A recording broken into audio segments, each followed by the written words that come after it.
The Hellbound Heart by Clive Barker, 1952. Published, 1986. For Mary. I longed to talk with some old lover's ghost, who died before the god of love was born. John Donne, Love's Deity. Chapter 1. So intent was Frank upon solving the puzzle of Lemarchand's box that he didn't hear the great bell begin to ring. The device had been constructed by a master craftsman, and the riddle was this, that though he'd been told the box contained wonders, there simply seemed to be no way into it. No clue on any of its 6 black lacquered faces as to the whereabouts of the pressure points that would disengage one piece of this 3-dimensional jigsaw from another. Frank had seen similar puzzles, mostly in Hong Kong, products of the Chinese taste for making metaphysics for hard wood. But to the acuity and technical genius of the Chinese, the Frenchman had brought a perverse logic that was entirely his own. If there was a system to the puzzle, Frank had failed to find it. Only after several hours of trial and error did a chance juxtaposition of his thumbs, middle, and last fingers bear fruit, an almost imperceptible click, and then victory. A segment of the box slid out from beside its neighbors. There were 2 revelations.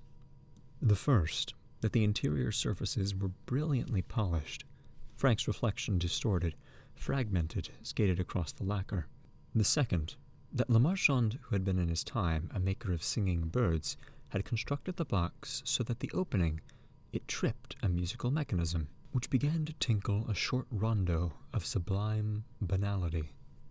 Encouraged by his success, Frank proceeded to work on the box feverishly, quickly finding fresh alignments, a fluted slot and oiled peg, which in their turn revealed further intricacies.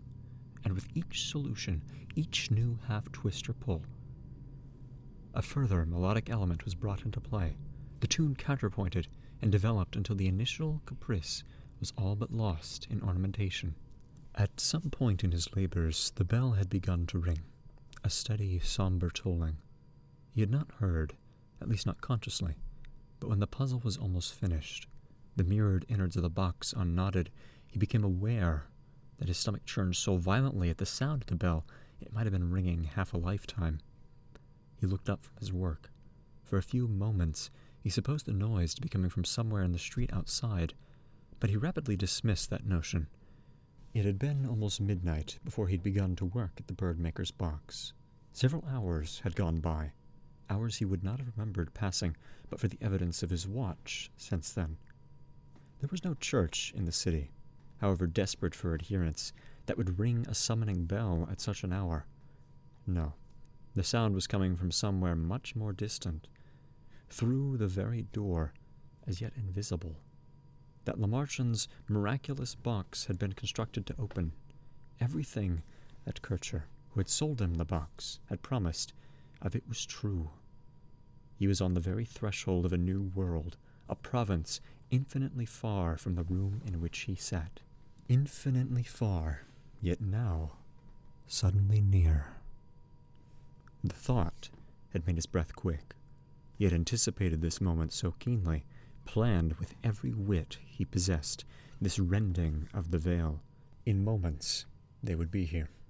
The ones Kircher had called the Cenobites, theologians of the Order of the Gash, summoned from their experiments in the higher reaches of pleasure to bring their ageless heads into a world of rain and failure.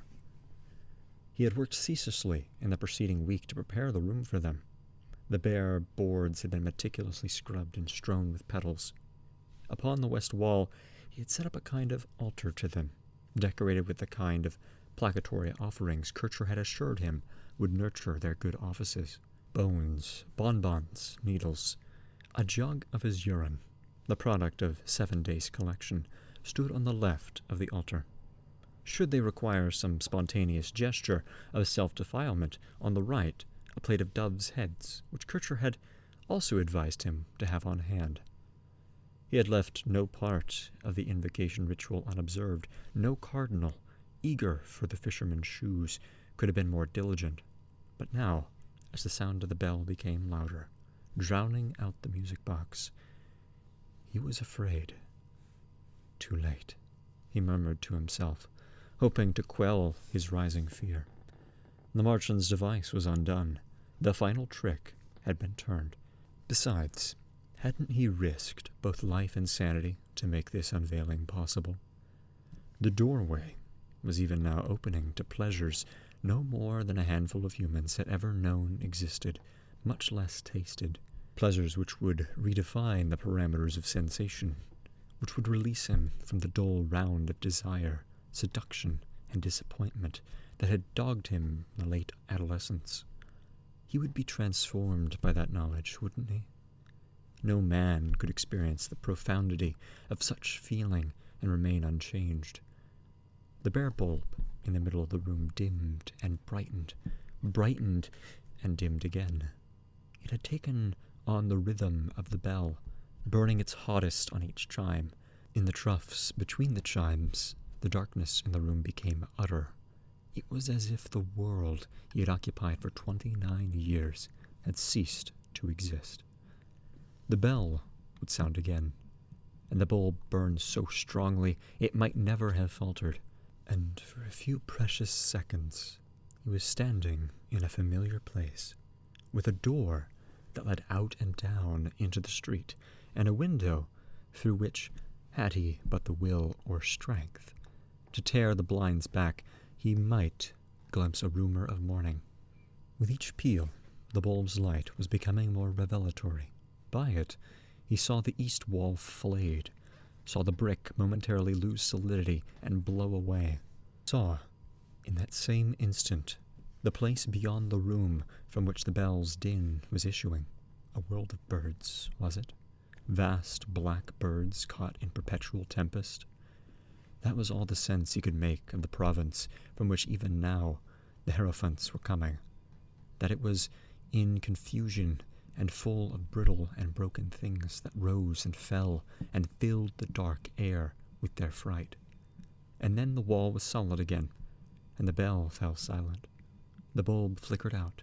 This time it went without hope of rekindling. He stood in the darkness and said nothing. Even if he could remember the words of welcome he'd prepared, his tongue would not have spoken them. It was playing dead in his mouth. And then, light. It came from them, from the quartet of Cenobites who now, with the wall sealed behind them, occupied the room. A fitful phosphorescence, like the glow of deep-sea fishes, blue, cold, charmless. It struck Frank that he never once wondered what they looked like. His imagination, though fertile when it came to trickery and theft, was impoverished in other regards. The skill to picture these eminences was beyond him, so he had not even tried. Why, then, was he so distressed to set his eyes upon them? Was it the scars that covered every inch of their bodies? The flesh, cosmetically punctured and sliced and infibulated, then dusted down with ash? Was it the smell of vanilla they brought with them, the sweetness of which did little to disguise the stench beneath? Or was it that, as the light grew and he scanned them more closely, he saw nothing of joy or even humanity in their maimed faces, only desperation and an appetite that made his bowels ache to be voided? "What city is this?"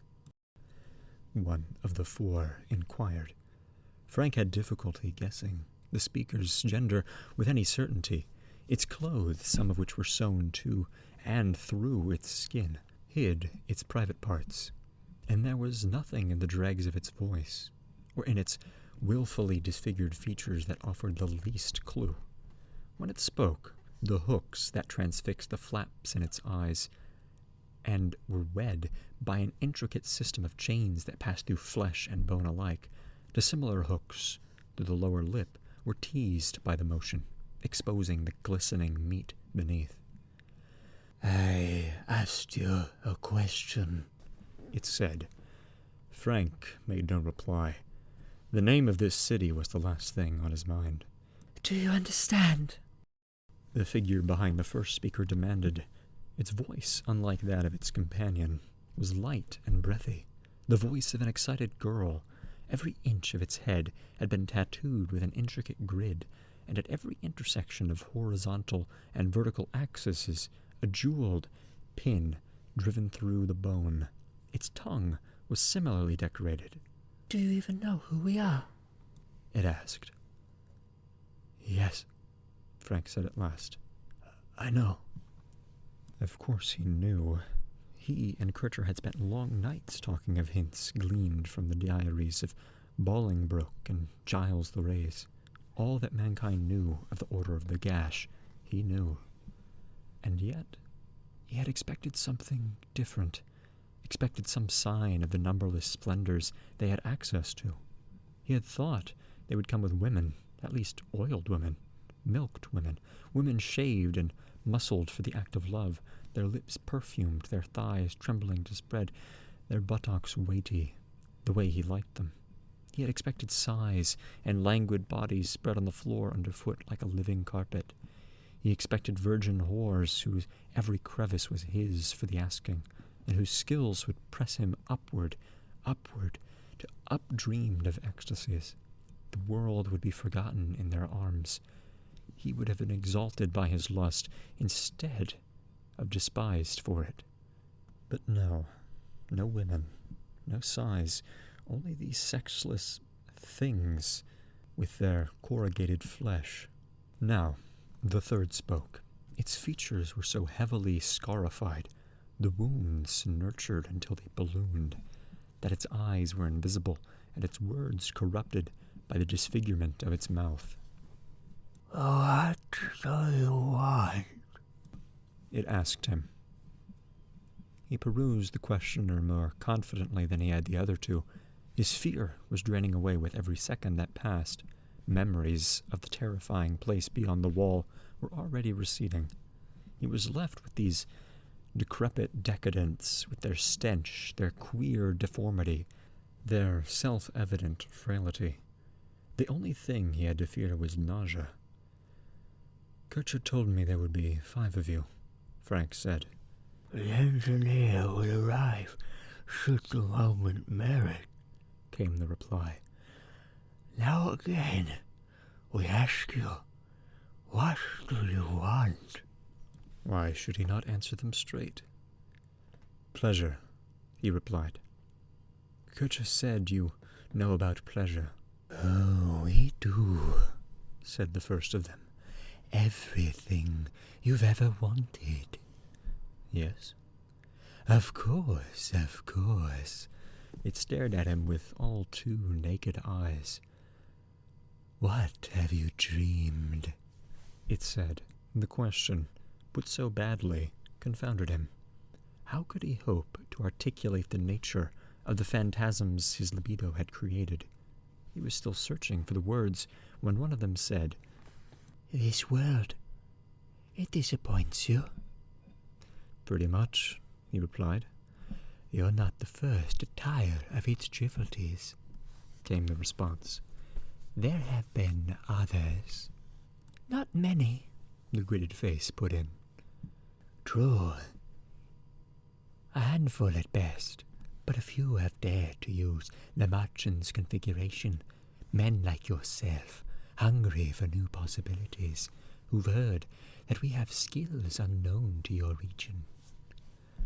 "I'd expected," Frank began. "We know what you expected," the Cenobite replied. "We understand to its breadth and depth the nature of your frenzy. It is utterly familiar to us." Frank grunted. "So," he said, "you know what I've dreamed about. You can supply the pleasure?" The thing's face broke open, its lips curling back, a baboon's smile. "Not as you understand it," came the reply. Frank made to interrupt, but the creature raised a silencing hand. "There are conditions of the nerve endings," it said, "the like of which your imagination, however fervid, could not hope to evoke." "Yes?" "Oh, yes, most certainly. Your most treasured depravity is child's play beside the experiences we offer. Will you partake in them? Said the second Cenobite. Frank looked at the scars and the hooks. Again, his tongue was deficient. Will you?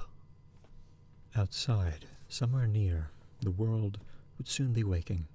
He had watched it wake from the windows of this very room, day after day, stirring itself to another round of fruitless pursuits, and he'd known that there was nothing left out there to excite him. No heat, only sweat. No passion, only sudden lust, and just a sudden indifference. He had turned his back on such dissatisfaction. If in doing so he had to interrupt the signs these creatures brought him, then that was the price of ambition. He was ready to pay it. "Show me," he said. There is no going back. You do understand that. "Show me." They needed no further invitations to raise the curtain. He heard the door creak as it was opened, and turned to see that the world beyond the threshold had disappeared, to be replaced by the same panic-filled darkness from which the members of the order had stepped. He looked back towards the Cenobites, seeking some explanation for this, but they disappeared. Their passing had not gone unrecorded, however. They'd taken the flowers with them, leaving only bare boards, and on the wall the offerings he had assembled were blackening, as if in the heat of some fierce but invisible flame. He smelled the bitterness of their consumption. It prickled his nostrils so acutely that he was certain they would bleed. But the smell of burning was only beginning. No sooner had he registered it than half a dozen other scents filled his head. Perfumes he had scarcely noticed until now were suddenly overwhelmingly strong. The lingering scent of filched blossoms, the smell of the paint of the ceilings and the sap in the wood beneath, his feet, all filled his head. He could even smell the darkness outside the door, and in it the odor of 100,000 birds. He put his hand to his mouth and nose to stop the onslaught from overcoming him, but the stench of perspiration in his fingers made him giddy. He might have been driven to nausea had there not been fresh sensations flooding his system, from each nerve ending and taste bud. It seemed he could suddenly feel the collision of dust motes with his skin. Every drawn breath chafed his lips, every blink his eyes. Bile burned in the back of his throat, and a morsel of yesterday's beef that had lodged between his teeth sent spasms through his systems as it exuded a droplet of gravy upon his tongue. His ears were no less sensitive. His head was filled with 1,000 dins, some of which he himself was father to. The air that broke against his eardrums was a hurricane, the flatulence in his bowels a thunder. But there were other sounds, innumerable sounds, which assailed him from beyond himself, voices raised in anger, whispers, professions of love, roars and rattlings, snatches of songs, tears. Was it the world he was hearing? Mourning breaking in 1,000 homes. He had no chance to listen closely. The cacophony drove any power of analysis from his head. But there was worse. The eyes, O God in heaven! He had never guessed that they could be in such torment. He, who thought there'd nothing left on earth to startle him, now he reeled. Everywhere, sight. The plain plaster of the ceiling was an awesome geography of brushstrokes. The weave of his plain shirt, an unbearable elaboration of threads. In the corner he saw a mite move on a dead dove's head, and wink its eyes at him, seeing that he saw too much, too much. Appalled, he shut his eyes. But there was more inside than out, memories whose violence shook him to the verge of senselessness. He sucked his mother's milk and choked, felt his siblings' arms around him. A fight, was it? Or a brotherly embrace? Either way, it suffocated. And more, so much more, a short lifetime of sensations, all writ in a perfect hand upon his cortex, and breaking him with their insistence that they be remembered. He felt close to exploding. Surely the world outside his head, the room and the birds beyond the door, they, for all their shrieking excess, could not be as overwhelming as his memories. Better that, he thought, and tried to open his eyes, but they wouldn't unglue. Tears or pus or needles and thread had sealed them up. He thought of the faces of the Cenobites, the hooks and chains. Had they worked some similar surgery upon him, locking him behind his eyes with the parade of his history? In fear for his sanity, he began to address them, though he was no longer certain they were even within earshot. "Why?" he asked. "Why are you doing this to me?" The echo of his words roared in his ears, but he scarcely attended to it. More sense impressions were swimming up from the past to torment him. Childhood still lingered on his tongue, milk and frustration. But there were adult feelings joining in now. He was grown. He was mustached and mighty, his hands heavy, gut large. Youthful pleasures had possessed the appeal of newness, but as the years had crept on, and mild sensation lost its potency, stronger and stronger experiences had been called for. And here they came again, more pungent for being laid in the darkness in the back of his head.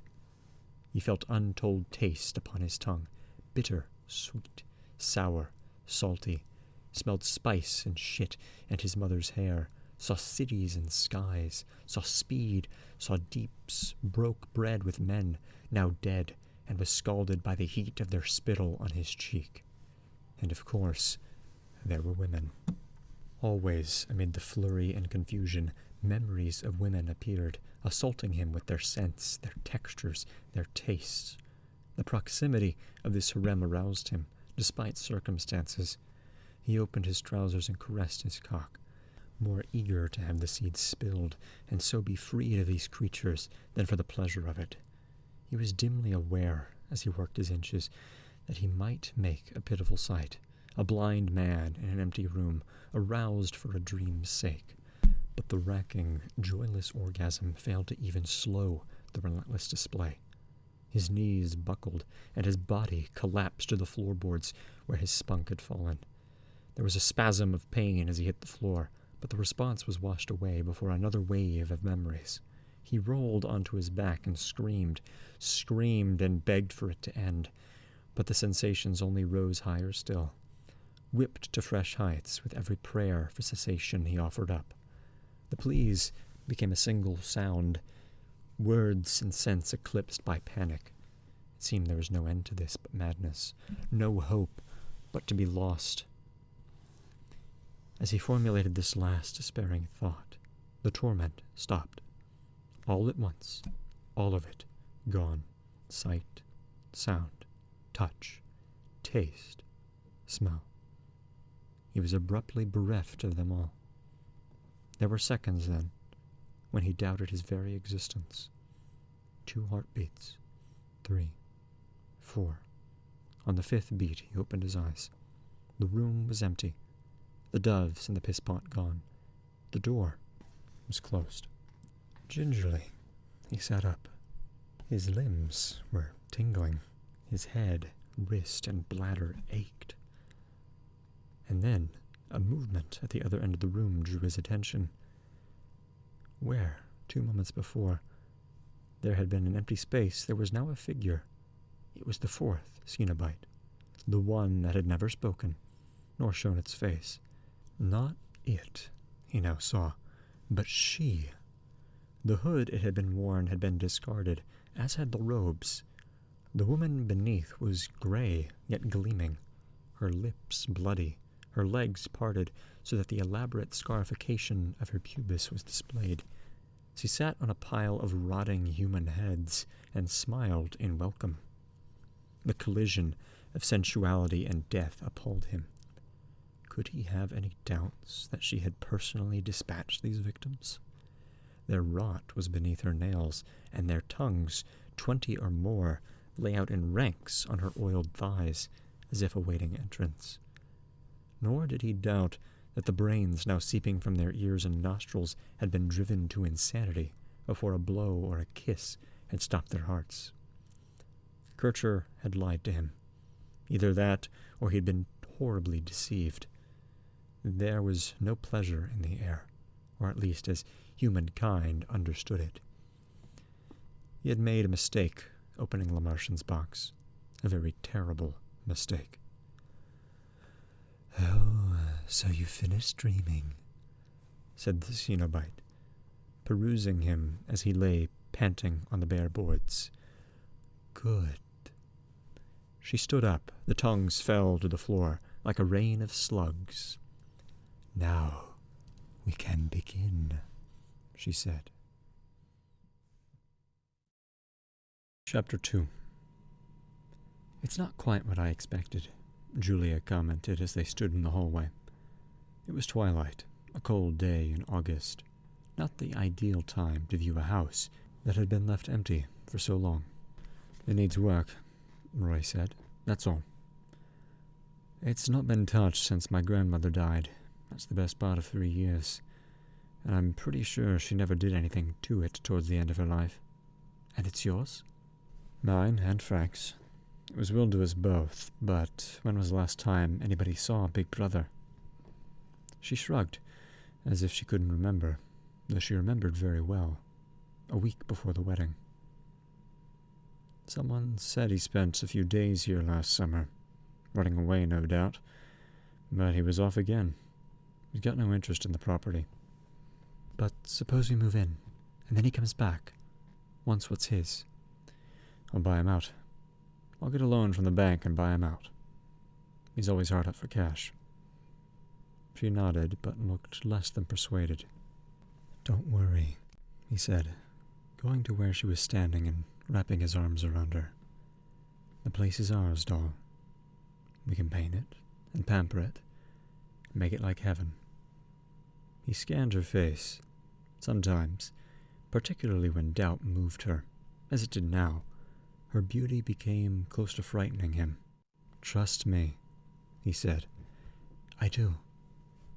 "All right then. What do you say we start moving in on Sunday?" Sunday. It was still the Lord's Day up this end of the city. Even if the owners of these well-dressed houses and well-pressed children were no longer believers, they still observed the Sabbath. A few curtains were twitched aside when Luton's van drew up, and the unloading began. Some curious neighbors even sauntered past the house once or twice, on the pretext of walking the hounds, but nobody spoke to the new arrivals, much less offered a hand with the furniture. Sunday was not a day to break sweat. Julia looked around after the unpacking, while Rory organized the unloading of the van, with Luton and Mad Bob providing the extra muscle. It took 4 round trips to transfer the bulk of the stuff from Alexandria Road, and at the end of the day there was still a good deal of bric-a-brac left behind, to be collected at a later point. About 2 in the afternoon, Kirsty turned up on the doorstep. "Came to see if I could give you a hand," she said, with a tone of vague apology in her voice. "Well, you'd better come in," Julia said. She went back into the front room, which was a battlefield in which only chaos was winning, and quietly cursed Rory. Inviting the lost soul round to offer her services was his doing, no doubt of it. She would be more of a hindrance than a help. Her dreamy, perpetually defeated manner set Julia's teeth on edge. What can I do?" Kirsty asked. "Rory said—" "Yes," said Julia. "I'm sure he did." "Where is he? Rory, I mean." "Gone back for another van load, to add to the misery." "Oh." Julia softened her expression. "You know, it's very sweet of you," she said, "to come around like this, but I don't think there's much you can do just at the moment." Kirsty flushed slightly. Dreamy she was, but not stupid. "I see," she said. "Are you sure? Maybe I could make a cup of coffee for you." "Coffee?" said Julia. The thought made her realize just how parched her throat had become. "Yes," she conceded. "That's not a bad idea." The coffee-making was not without its minor traumas. No task Kirsty undertook was ever entirely simple. She stood in the kitchen, boiling water in a pan it had taken a quarter of an hour to find. thinking that maybe she shouldn't have come after all. Julia always looked at her so strangely, as if faintly baffled by the fact that she hadn't been smothered at birth. No matter. Rory had asked her to come, hadn't he? And that was invitation enough. She would not have turned down the chance of his smile for 100 Julias. The van arrived 25 minutes later, minutes in which the women had twice attempted and twice failed to get a conversation simmering. They had little in common. Julia the sweet, the beautiful, the winner of glances and kisses, and Kirsty, the girl with the pale handshake, whose eyes were only ever as bright as Julia's before or after tears. She had long ago decided that life was unfair, but why, when she accepted that bitter truth, did circumstance insist on rubbing her face in it? She surreptitiously watched Julia as she worked, and it seemed to Kirsty that the woman was incapable of ugliness. Every gesture, a stray hair brushed from the eyes with the back of the hand, dust blown from a favorite cup, all were infused with such effortless grace. Seeing it, she understood Rory's dog-like adulation, and understanding it, despairing afresh. He came in at last, squinting and sweaty. The afternoon sun was fierce. He grinned at her, parading the ragged line of his front teeth that she had first found so irresistible. "I'm glad you could come," he said. "Happy to help," she replied, but he had already looked away at Julia. "How's it going?" "I'm losing my mind," she told him. "Well, now you can rest from your labors," he said. "I brought the bed this trip." He gave her a conspiratorial wink, but she didn't respond. "Can I help with unloading?" Kirsty offered. "Luton and MB are doing it," came Rory's reply. "Oh. But I'd give an arm and a leg for a cup of tea." "We haven't found the tea," Julia told him. "Oh. Maybe a coffee then." "Right," said Kirsty. "And for the other two?" "They'd kill for a cup." Kirsty went back into the kitchen, filled the small pan to near brimming, and set it back on the stove. From the hallway she heard Rory supervising the next unloading. It was the bed, the bridal bed. Though she tried very hard to keep the thought of his embracing Julia out of her mind, she could not. As she stared into the water, and it simmered and steamed and finally boiled, the same painful images of their pleasure came back and back. While the trios were away, gathering the fourth and final load of the day, Julia lost her temper with the unpacking. It was a disaster, she said. Everything had been parceled up and put into the tea chests in the wrong order. She was having to disinter perfectly useless items to get to the bare necessities. Kirsty kept her silence and her place in the kitchen, washing the soiled cups. Cursing louder, Julia left the chaos and went out for a cigarette on the front step. She leaned against the open door and breathed the pollen-gilded air. Already, though it was only the 21st of August, the afternoon was tinged with a smoky scent that heralded autumn. She had lost track of how fast the day had gone, for as she stood there, a bell began to ring for Eversong, the run of chimes rising and falling in lazy waves. The sound was reassuring. It made her think of her childhood, though not that she could remember any particular day or place, simply of being young, of mystery. It was 4 years since she'd stepped into a church, the day of her marriage to Rory, in fact. The thought of that day, or rather, the promise it had failed to fulfill, soured the moment. She left the step, the chimes in full flight, and turned back into the house. After the touch of the sun on her upturned face, the interior seemed gloomy. Suddenly she tired to the point of tears. They would have to assemble the bed before they could put their heads down to sleep tonight, and they had yet to decide which room they would use as the master bedroom. She would do that now, she elected, as so avoid having to return to the front room, to an ever-mournful Kirsty. The bell was still pealing when she opened the door of the front room on the second floor. It was the largest of the 3 upper rooms, a natural choice. But the sun had not got in today. or any other day this summer, because the blinds were drawn across the window.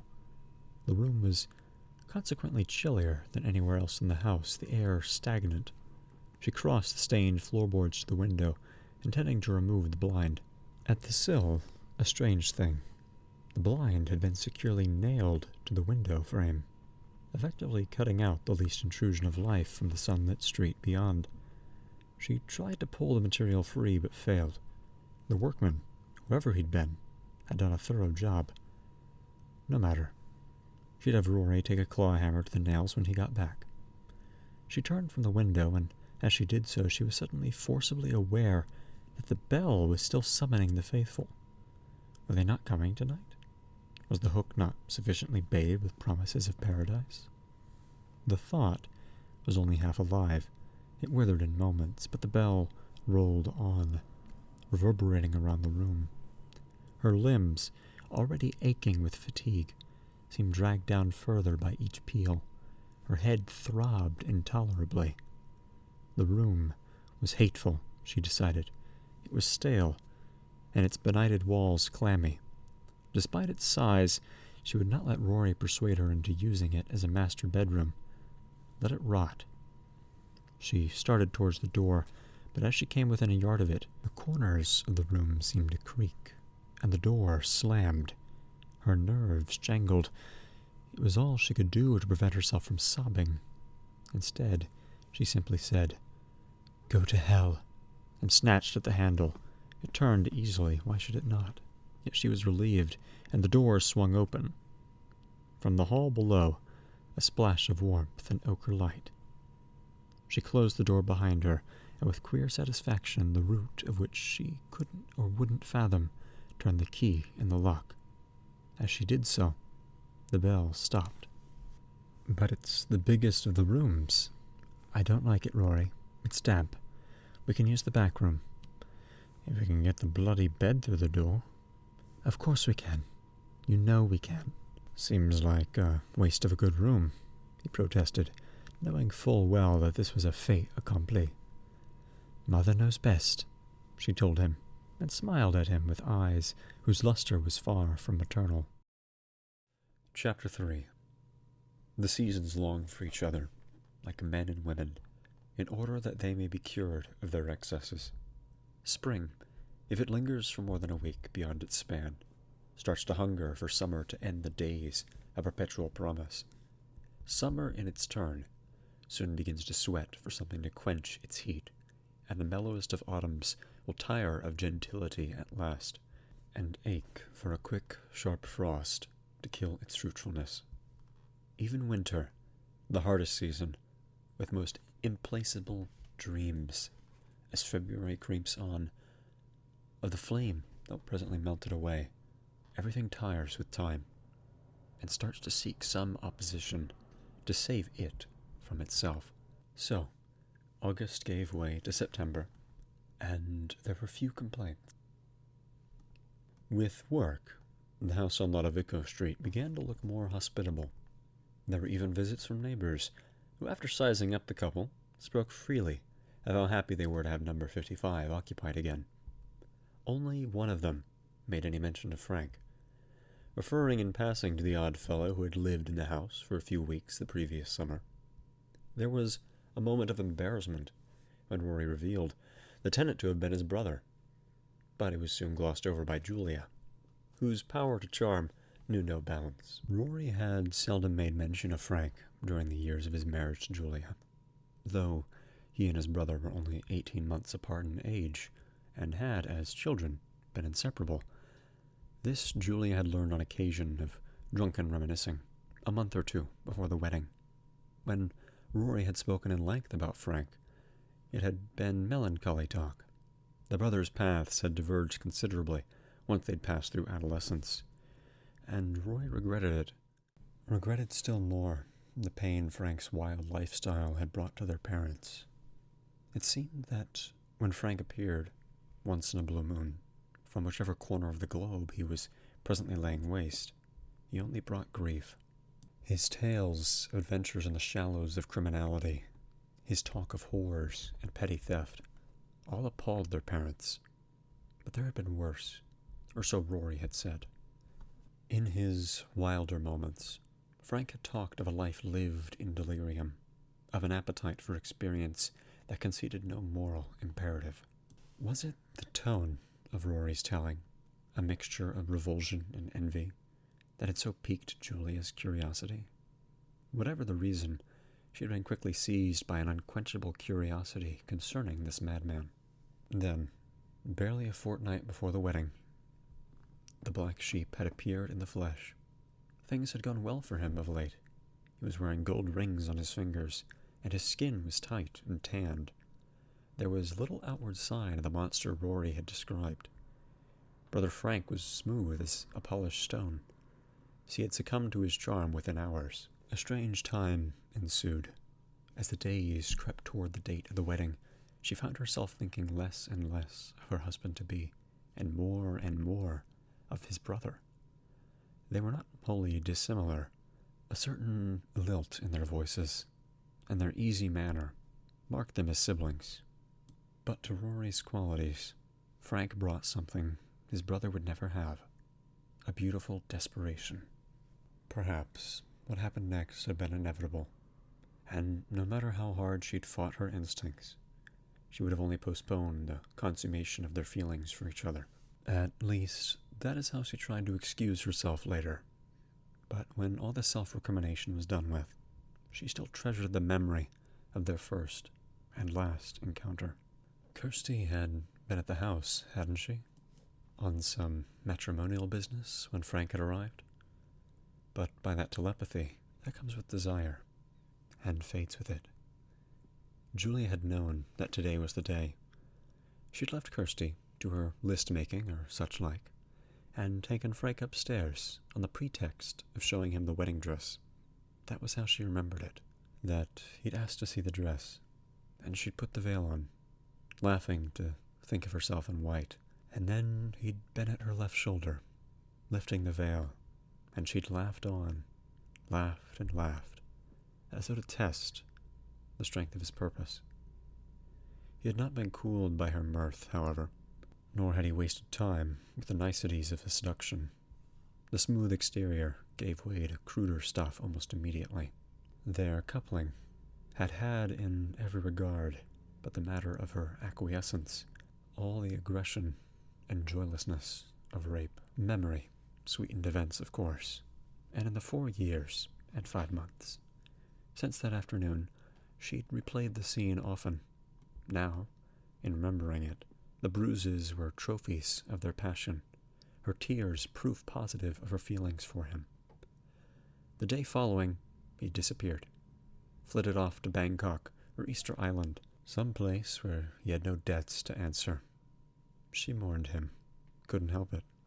Nor had her mourning gone unnoticed, though it was never explicitly discussed. She had often wondered if the subsequent deterioration of her relationship with Rory had not started there, with her thinking of Frank as she made love to his brother. And now, despite the change of domestic interiors and the chance of a fresh start together, it seemed that events conspired to remind her again of Frank. It wasn't just the gossip of the neighbors that brought him to mind. One day, when she was alone in the house and unpacking various personal belongings, she came across several wallets of Rory's photographs. Many were relatively recent. Pictures of the two of them together in Athens and Malta. But buried amongst the transparent smiles were some pictures she couldn't remember ever having seen before. Had Rory kept them from her? Family portraits that went back decades. A photograph of his parents on their wedding day. The black and white image eroded over the years to a series of grays. Pictures of christenings, in which proud godparents cradled babies smothered in the family lace.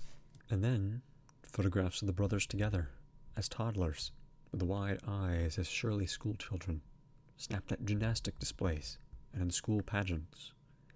Then, as the shyness of acne-ridden adolescence took over, the number of pictures dwindled until the frogs emerged as princes on the other side of puberty. Seeing Frank in brilliant color, clowning for the camera, she felt herself blushing.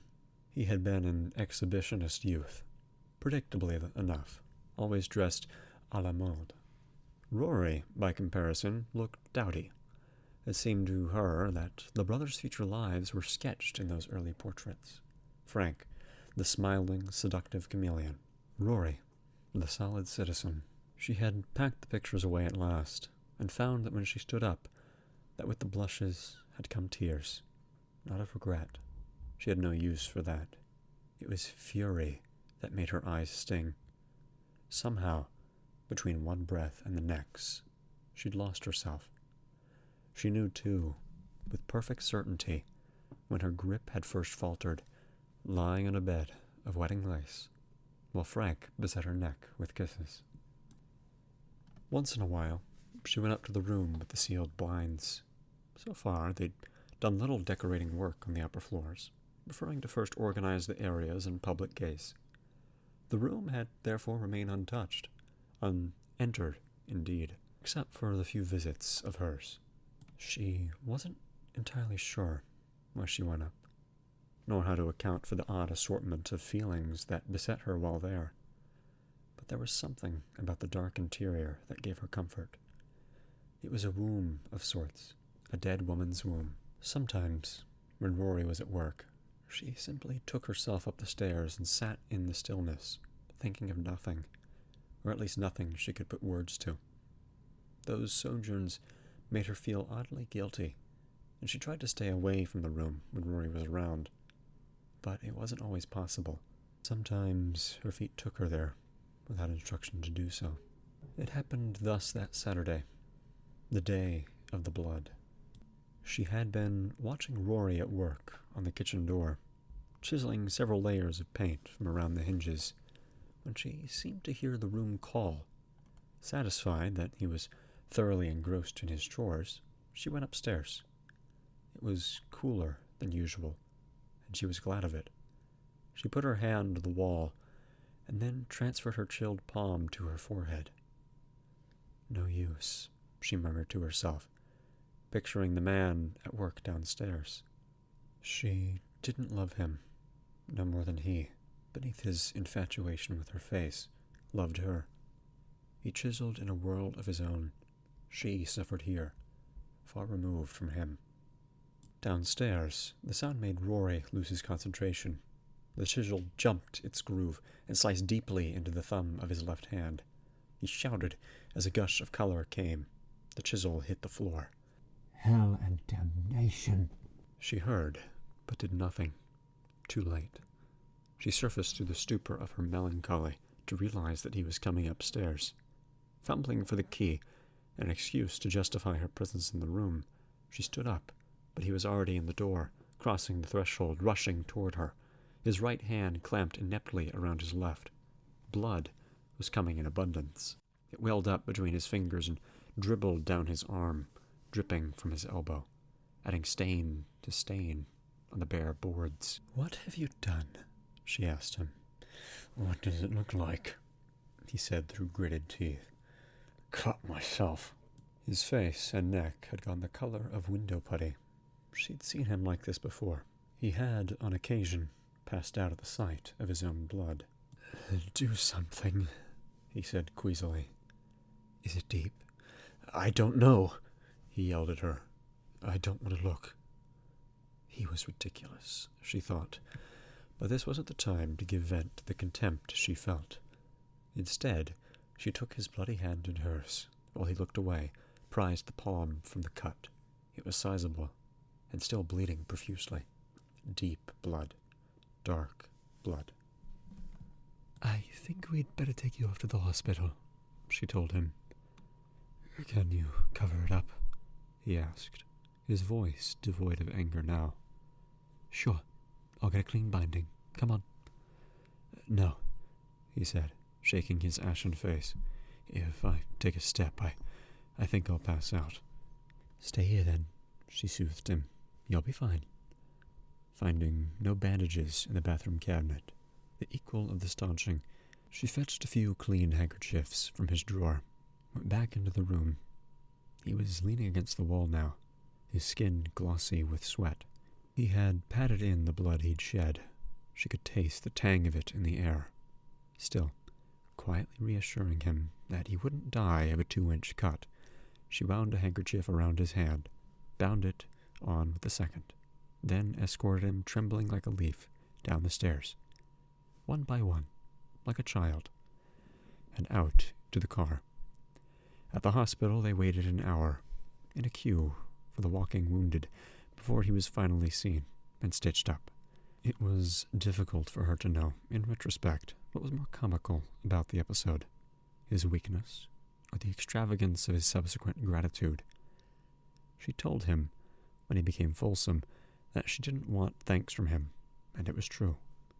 She wanted nothing that he could offer her, except perhaps his absence. "Did you clean up the floor in the damp room?"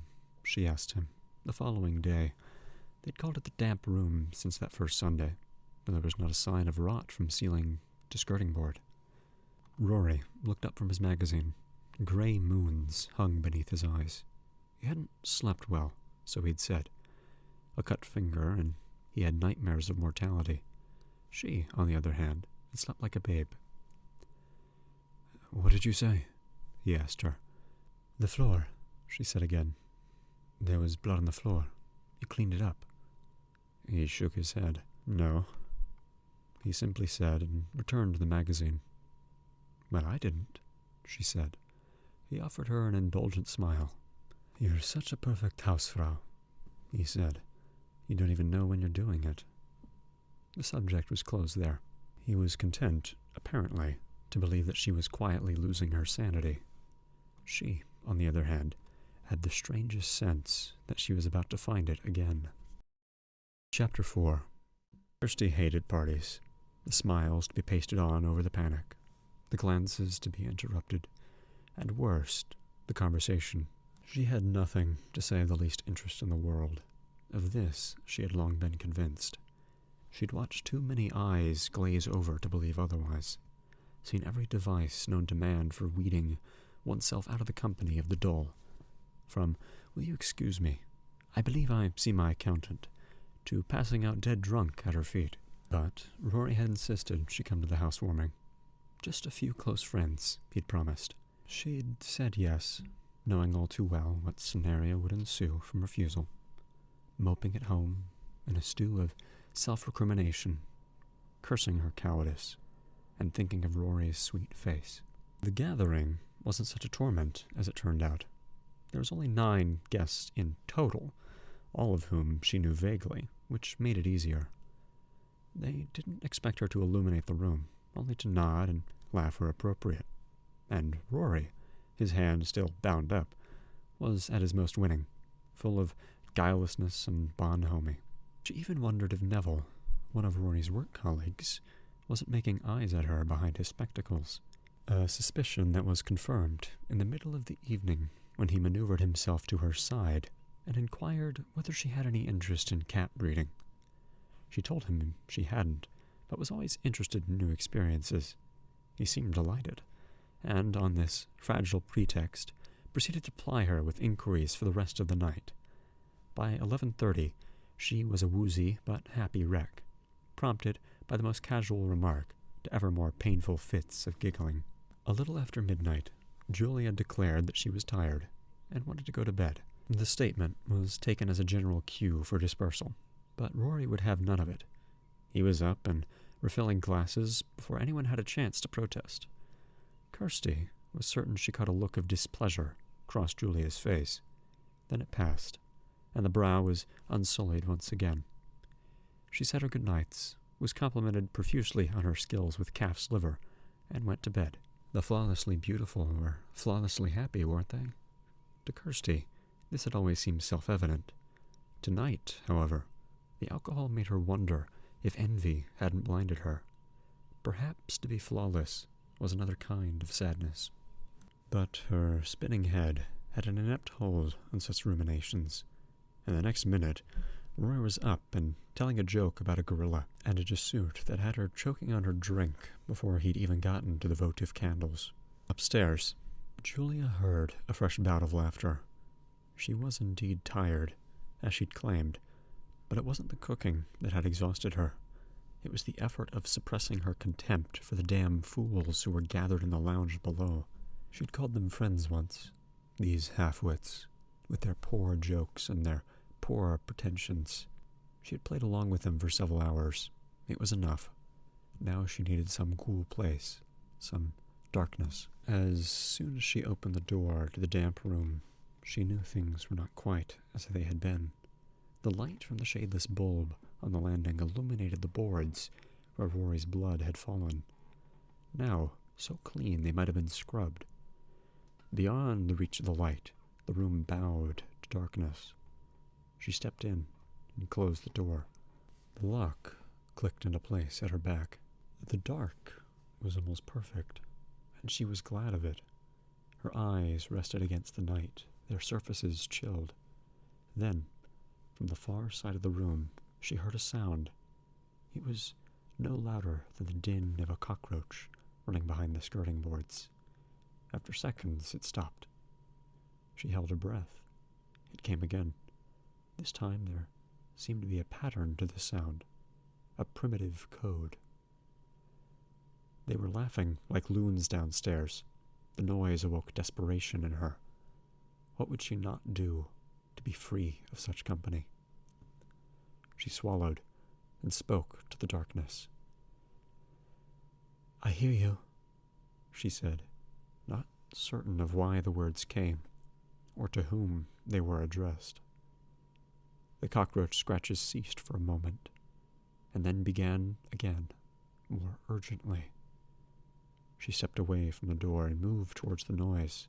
It continued, as if summoning her.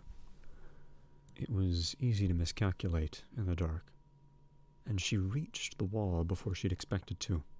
Raising her hands, she began to run her palms over the painted plaster. The surface was not uniformly cold.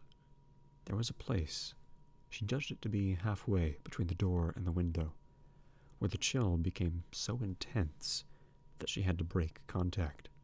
The cockroach stopped scratching. There was a moment when she swam, totally disoriented, in darkness and silence. And then something moved in front of her. A trick of her mind's eye, she assumed. But the next spectacle showed her the error of that assumption. The wall was alight, or rather something behind it burned with a cold luminescence that made the solid brick seem insubstantial stuff. More, the wall seemed to be coming apart, segments of it shifting, dislocating, like a magician's prop, oiled panels giving on to hidden boxes whose sides in turn collapsed to reveal some further hiding place. She watched fixedly, not daring to even blink for fear she missed some of the detail of this extraordinary sleight of hand, while pieces of the world came apart in front of her eyes. Then, suddenly, somewhere in this ever more elaborate system of sliding fragments, she saw, or again seemed to see, movement. Only now did she realize that she'd been holding her breath since this display began, and was beginning to become lightheaded. She tried to empty her lungs of the stale air and take a draught of fresh, but her body would not obey this simple instruction. Somewhere, in her innards, a tick of panic began. The hocus-pocus had stopped now, leaving one part of her admiring quite dispassionately the tinkling music that was coming from the wall, the other part fighting the fear that rose in her throat step by step. Again, she tried to take a breath, but it was as if her body had died, and she was staring out of it, unable now to breathe, or blink, or swallow. The spectacle of the unfolding wall had now ceased entirely, and she saw something flicker across the brick, ragged enough to be shadow, but too substantial. It was human, she saw, or had been, but the body had been ripped apart and sewn together again, with most of its pieces either missing or twisted, and blackened as if in a furnace. There was an eye gleaming at her, and the ladder of a spine, a vertebrae stripped of muscle, a few unrecognizable fragments of anatomy. That was it. That such a thing might live beggared reason. What little flesh it owned was hopelessly corrupted, yet live it did. Its eye, despite the rot it was rooted in, scanned her every inch up and down. She felt no fear in its presence. This thing was weaker than her by far. It moved a little in its cell, looking for some modicum of comfort, but there was none to be had, not for a creature that wore its frayed nerves on its bleeding sleeve. Every place it might lay its body brought pain. This she knew indisputably. She pitied it, and with pity came release. Her body expelled dead air and sucked on living. Her oxygen-starved brain reeled. Even as she did so, it spoke, a hole opening up in the flayed ball of the monster's head, and issued a single, weightless word. And the word was, Julia. Kirsty put down her glass and tried to stand up. Where are you going? Neville asked her. Where do you think? She replied, consciously trying to prevent the words from slurring. Do you need any help? Rory inquired. The alcohol made his lids lazy, and his grin lazier still. I am house-trained, she replied, the riposte greeted with laughter all around. She was pleased with herself. Off-the-cut wit was not her forte. She stumbled to the door. It's the last room on the right, at the end of the landing, Rory informed her. I know, she said, and stepped out into the hall. She didn't usually enjoy the sensation of drunkenness, but tonight was reveling in it. She felt loose-limbed and light-hearted. She might well regret this tomorrow, but tomorrow would have to take care of itself. For tonight, she was flying. She found her way to the bathroom and relieved her aching bladder, then splashed some water onto her face. That done, she began her return journey. She had taken 3 steps along the landing when she realized that somebody had put out the landing light while she was in the bathroom, and that same somebody was now standing a few yards away from her. She stopped. Hello, she said, and the cat breeder followed her upstairs in the hope of proving he wasn't spayed. Is that you? She asked, only dimly aware that this was a singularly fruitless line of inquiry. There was no reply. She became a little uneasy. Come on, she said, attempting a jocular manner that she hoped masked her anxiety. Who is it? Me, said Julia. Her voice was odd, throaty, perhaps tearful. Are you all right? Kirsty asked her. She wished she could see Julia's face. Yes, came the reply. Why shouldn't I be? With the space of those 5 words, the actress in Julia seized control. The voice cleared, the tone lightened. I'm just tired, she went on. It sounds like you're having a good time down there. Are we keeping you awake? Goodness me, no, the voice gushed. I was just going to the bathroom. A pause, then. You go back down. Enjoy yourself. At this cue, Kirsty moved toward her along the landing. At the last possible moment, Julia stepped out of the way, avoiding even the slightest physical contact. Sleep well, Kirsty said at the top of the stairs. But there was no reply forthcoming from the shadow on the landing. Julia didn't sleep well. Not that night, nor any night that followed. What she'd seen in the damp room, what she'd heard, and finally felt, was enough to keep her easy slumbers at bay forever, or so she began to believe. He was here. Brother Frank was here, in the house, and had been all the time, locked away from the world in which she lived and breathed, but close enough to make the frail, pitiful contact he had. The whys and the wherefores of this she had no clue to. The human detritus in the wall had neither the strength nor the time to articulate its condition. All it said, before the wall began to close on it again, and its wreckage was once more eclipsed by the brick and plaster, was Julia. Then simply, it's Frank. And at the very end, the word blood. Then it was gone completely, and her legs had given way beneath her. She had half fallen, half staggered, backward against the opposite wall. By the time she gathered her wits about her once more, there was no mysterious light, no wasted figure cocooned in the brick. Reality's hold was absolute once again. Not quite absolute, perhaps. Frank was still here, in the damp room. Of that she had no doubt. Out of sight he might be, but not out of mind. He was trapped somehow between the sphere she occupied and some other place, a place of bells and troubled darkness. Had he died? Was that it? Perished in the empty room the previous summer, and now awaiting exorcism? If so, what had happened to his earthly remains? Only further exchange with Frank himself, or the remnants thereof, would provide an explanation. Of the means by which she could lend the lost strength soul she had little doubt. He had given her the solution plainly. Blood, he'd said. The syllable had been spoken not of an accusation, but as an imperative. Rory had blood on the floor of the damp room. The splashes had subsequently disappeared. Somehow, Frank's ghost, if that it was, had fed upon his brother's spillage, and gained thereby nourishment enough to reach out from his cell and make faltering contact.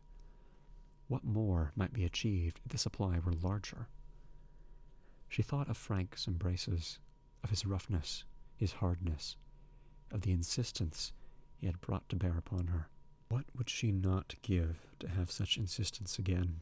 Perhaps it was possible, and if it were, if she could give him the sustenance he needed, would he not be grateful? Would he not be her pet, docile or brutal at her least whim? The thought took sleep away, took sanity and sorrow with it. She had been in love all this time, she realized, and mourning for him. If it took blood to restore him to her, then blood she would supply, and not think twice of the consequences. In the days that followed, she found her smile again. Rory took the change of mood as a sign that she was happy in the new house. Her good humor ignited the same in him. He took to the redecoration with renewed gusto. Soon, he said, he would get to work on the second floor. They would locate the source of the dampness in the large room and turn it into a bedroom fit for his princess. She kissed his cheek when he spoke of this, and she said that she was in no hurry, that the room they had already was more than adequate. Talk of the bedroom made him stroke her neck and pull her close and whisper infantile obscenities in her ear. She did not refuse him, but went upstairs meekly and let him undress her as he liked to do, unbuttoning her with paint-stained fingers. She pretended the ceremony aroused her, though this was far from the truth. The only thing that sparkled the least appetite in her, as she lay on the creaking bed, with his bulk between her legs, was closing her eyes and picturing Frank as he had been. More than once his name rose to her lips. Each time she bit it back. Finally, she opened her eyes to remind herself of the boorish truth. Rory was decorating her face with his kisses. Her cheeks crawled at his touch. She would not be able to endure this too often, she realized. It was too much of an effort to play the acquiescent wife. Her heart would burst. Thus, lying beneath him, while September's breath brushed her face from the open window, she began to plot the getting of blood.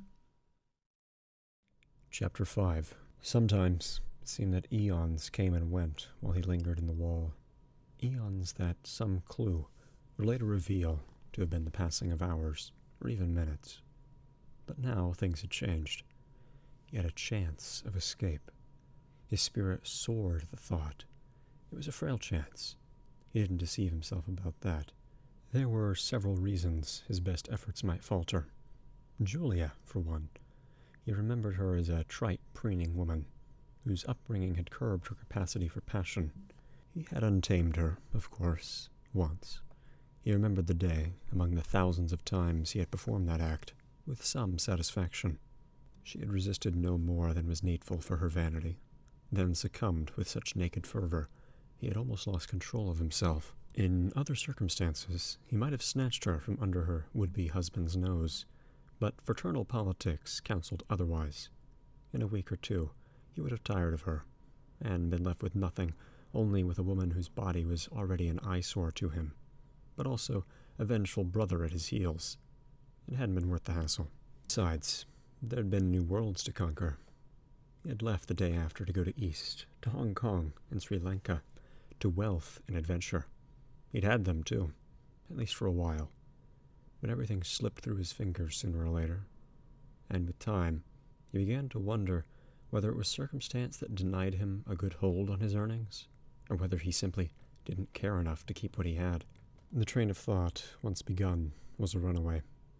Everywhere, in the wreckage around him, he found evidence to support the same bitter thesis, that he had encountered nothing in his life, no person, no state of mind or body he wanted sufficiently to suffer even passing discomfort for. A downward spiral began.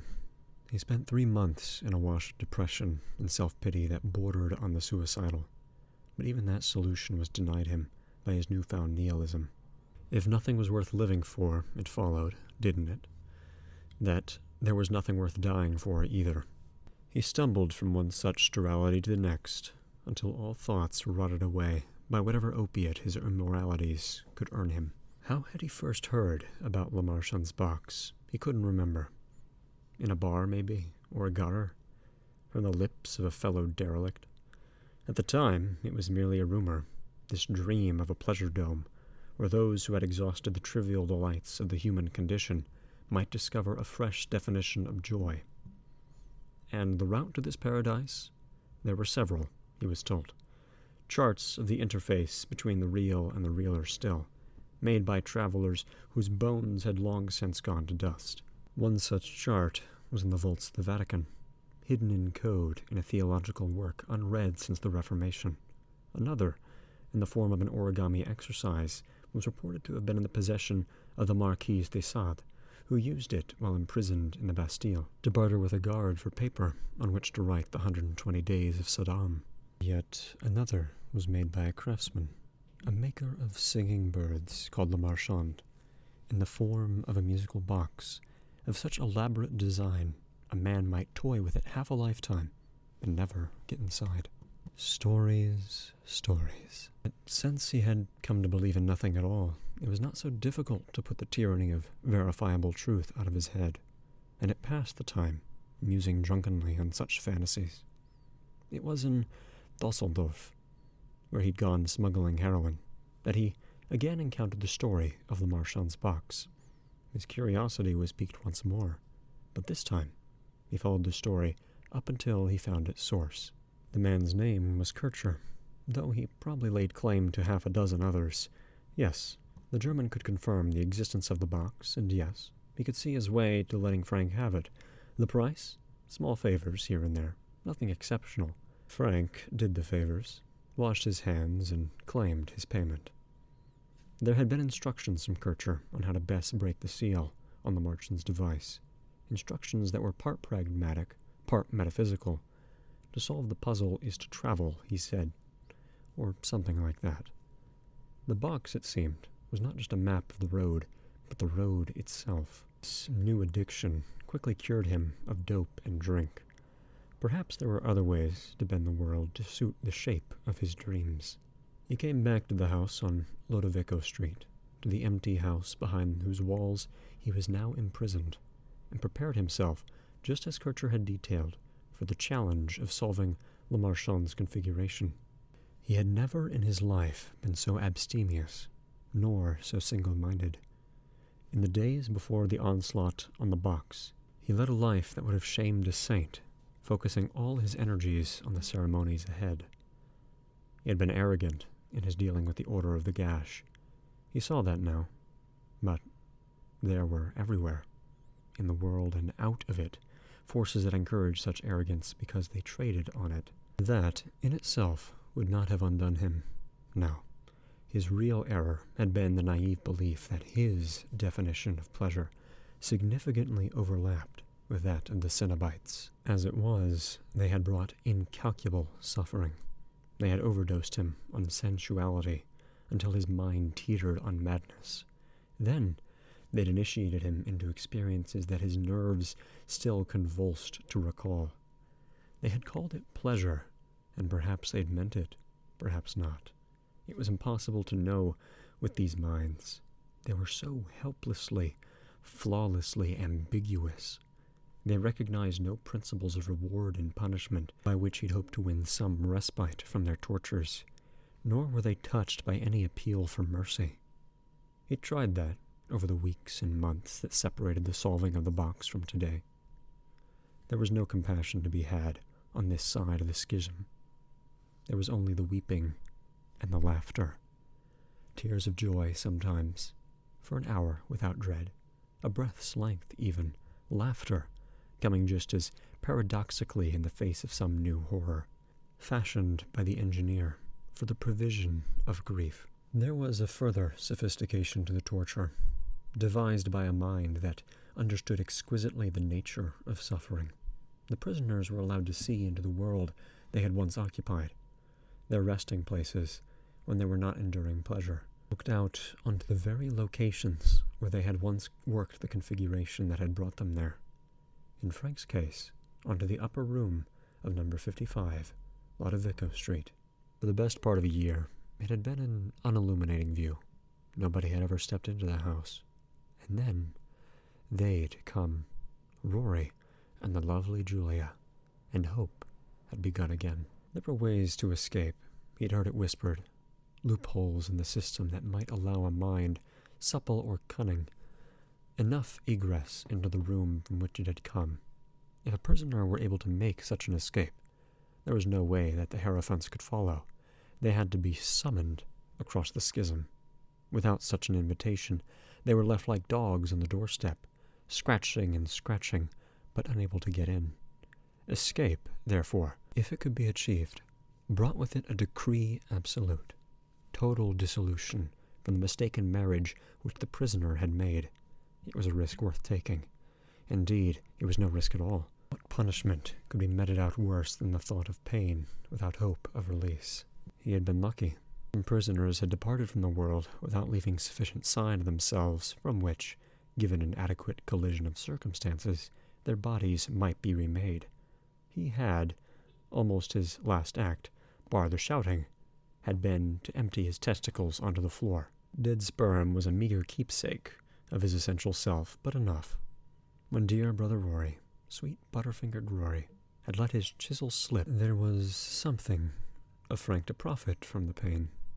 He had found a finger hold for himself, and a glimpse of strength, with which he might haul himself to safety.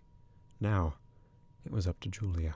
Sometimes, suffering in the wall, he thought she would desert him out of fear. Either that, or rationalize the visions he'd seen, and decide she'd been dreaming. If so, he was lost. He lacked the energy to repeat the appearance. But there were signs that gave him cause for hope. The fact that she returned to the room, on 2 or 3 occasions, for instance, and simply stood in the gloom, watching the wall. She'd even muttered a few words on the second visit, though he'd caught only scraps. The word "here" was amongst them, and "waiting," and "soon." Enough to keep him from despair. He had another prop to his optimism. She was lost, wasn't she? He'd seen that in her face when, before the day Rory had chiseled himself, she and his brother had an occasion to be in the room together. He'd read the looks between the lines, the moments when her guard had slipped, and the sadness and frustration she felt were apparent. Yes, she was lost, married to a man she felt no love for, and unable to see a way out. Well, here he was. They could save each other, the way poets promise lovers should. He was mystery. He was darkness. He was all she had dreamed of. And, if she would only free him, he would service her. Oh, yes, until her pleasure reached that threshold. Like all thresholds, was a place where the strong grew stronger and the weak perished. Pleasure was pain there, and vice versa, and he knew it well enough to call it home. Chapter 6. It turned cold in the third week of September. An arctic chill brought on a rapacious wind that stripped the leaves in a handful of days. The cold necessitated a change of costume and a change of plan. Instead of walking, Julia took the car, drove down to the city center in the early afternoon, and found a bar in which the lunchtime trade was brisk but not clamorous. The customers came and went, young Turks from firms of lawyers and accountants debating their ambitions, parties of wine imbibers whose only claim to sobriety was their suits, and, more interestingly, a smattering of individuals who sat alone at their tables and simply drank. She garnered a good crop of admiring glances, but they were mostly from the young Turks. It wasn't until she'd been in the place an hour, and the wage slaves were returning to their treadmills, that she caught sight of somebody watching her reflection in the bar mirror. For the next 10 minutes his eyes were glued to her. She went on drinking, trying to conceal any sign of agitation. And then, without warning, he stood up and crossed to her table. "Drinking alone," he said. She wanted to run. Her heart was pounding so furiously. She was certain he must hear it. But no. He asked her if she wanted another drink. She said she did. Clearly pleased not to have been rebuffed, he went to the bar, ordered doubles, and returned to her side. He was ruddy-featured, one size larger than his dark blue suit. Only his eyes betrayed any sign of nervousness, resting on her for moments only, then darting away like startled fish. There would be no serious conversation. That she had already decided. She didn't want to know much about him, his name, if necessary, his profession, and marital status, if he insisted. Beyond that, let him be just a body. As it was, there was no danger of a confessional. She met more talkative paving stones. He smiled occasionally, a short, nervous smile that showed teeth too even to be real, and offered more drinks. She said no, wanting the chase over with as soon as possible, and instead asked if he had time for a coffee. He said he had. "The house is only a few minutes from here," she replied, and they went to her car. She kept wondering, as she drove, the meat on her seat beside her, why this was so very easy. Was it that the man was plainly a victim, with his ineffectual eyes and his artificial teeth born? Did he but know it, to make this journey? Yes, perhaps that was it. She was not afraid, because all of this was so perfectly predictable. As she turned the key in the front door and stepped into the house, she thought she heard a noise in the kitchen. Had Rory returned home early? Ill, perhaps? She called out. There was no reply. The house was empty. Almost. From the threshold on, she had the thing planned meticulously. She closed the door. The man in the blue suit stared at his manicured hands and waited for his cue. "I get lonely sometimes," she told him as she brushed past him. It was a line she'd come up with in bed the previous night. He only nodded by way of response, the expression on his face mingling of fear and incredulity. He clearly couldn't quite believe his luck. "Do you want another drink?" she asked him. "Or shall we go straight upstairs?" He only nodded again. "Which?" I think maybe I've drunk enough already." "Upstairs, then."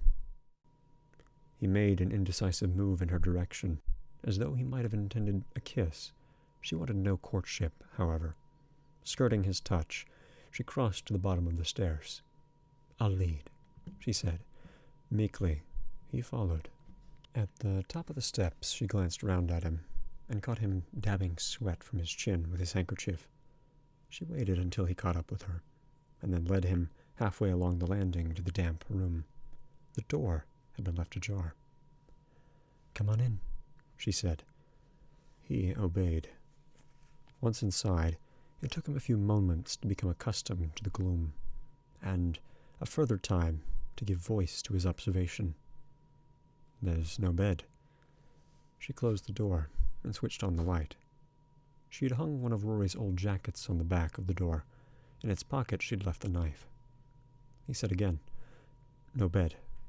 "What's wrong with the floor?" she replied. "The floor?" "Take off your jacket. You're warm." "I am," he agreed, but did nothing. So she moved across to him and began to slip the knot of his tie. He was trembling. Poor lamb.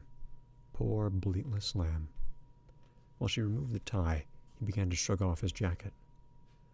Was Frank watching this? She wondered. Her eyes strayed momentarily to the wall. Yes, she thought. He's there. He sees. He knows. He licks his lips and grows impatient. The lamb spoke. Why don't you, he began. Why don't you maybe do the same? Would you like to see me naked? She teased. The words made his eyes gleam. Yes, he said thickly. Yes, I'd like that. Very much. Very much. He was unbuttoning his shirt. Maybe you will, she said. He gave her the dwarf smile again. Is it a game? He ventured. If you want it to be, she said, and helped him out of his shirt. His body was pale and waxy, like a fungus. His upper chest was heavy, his belly too. She put her hands to his face. He kissed her fingertips. You're beautiful, he said, spitting the words out as though they'd been vexing him for hours. Am I? You know you are. Lovely. Loveliest woman I ever set eyes on. That's gallant of you, she said, and turned back to the door. Behind her, she heard his belt buckle clink, and the sound of cloth slipping over his skin as he dropped his trousers. So far, and no farther, she thought. She had no wish to see him babe naked. It was enough to have him like this. She reached into the jacket pocket. Oh dear, the lamb suddenly said. She let the knife lie. What is it? She asked, turning to look at him. If the ring on his finger hadn't already given his status away, she would have known him to be a married man by the underpants he wore, baggy and overwashed, an unflattering garment bought by a wife who had long since ceased to think of her husband in sexual terms. I think I need to empty my bladder, he said. Too many whiskeys. She shrugged a small shrug and turned back to the door.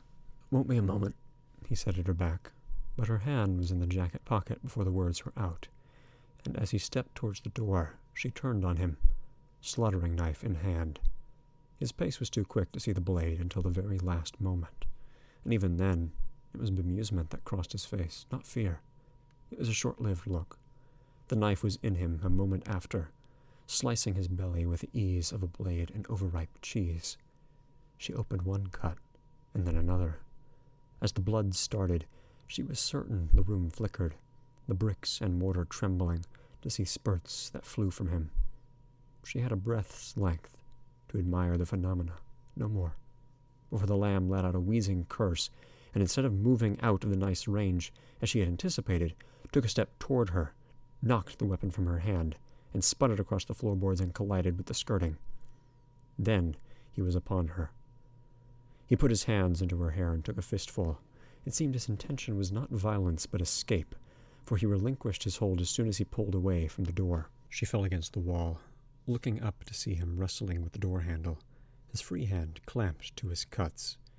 She was quick now, across to where the knife lay, up and back toward him in one fluid motion. He'd got the door open by inches, but not far enough. She brought the knife down the middle of his pocket-marked back. He yelled and released the door handle. She was already drawing the knife out and plunging it into him a second time, now a third and a fourth. Indeed, she lost count of the wounds she made. Her attack lent venom by his refusal to lie down and die. Stumbled around the room, grieving and complaining, blood following blood onto his buttocks and legs. Finally, after an age of this farcical stuff, he kneeled over and hit the floor. This time, she was certain her senses did not deceive her. The room, or the spirit in it, responded with soft sighs of anticipation. Somewhere, a bell was ringing. Almost as an afterthought, she'd registered that the lamb had stopped breathing. She crossed the blood-spangled floor to where he lay and said, "Enough?" Then she went to wash her face.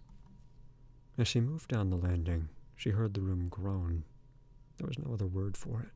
She stopped in her tracks, almost tempted to go back, but the blood was drying on her hands and its stickiness revolted her. In the bathroom, she stripped off her flower-patterned blouse and rinsed first her hands, then her speckled arms, and finally her neck. The dousing both chilled and braced her. It felt good. That done, she washed the knife, rinsed the sink, and returned along the landing without bothering to dry herself or to dress. She had no need for either. The room was like a furnace, as the dead man's energies pulsed from his body. They didn't get far. Already the blood on the floor was crawling away toward the wall where Frank was, the beads seeming to boil and evaporate as they came within range of the skirting boards. She watched entranced, but there was more. Something was happening to the corpse. It was being drained of every nutritious element, the body convulsing as its innards were sucked out, gases moaning in its bowels and throat, the skin desiccating in front of her startled eyes. At one point, the plastic teeth dropped back into the gullet, and the gums withered around them. And in mere moments it was done. Anything the body might have usefully offered by way of nourishment had been taken.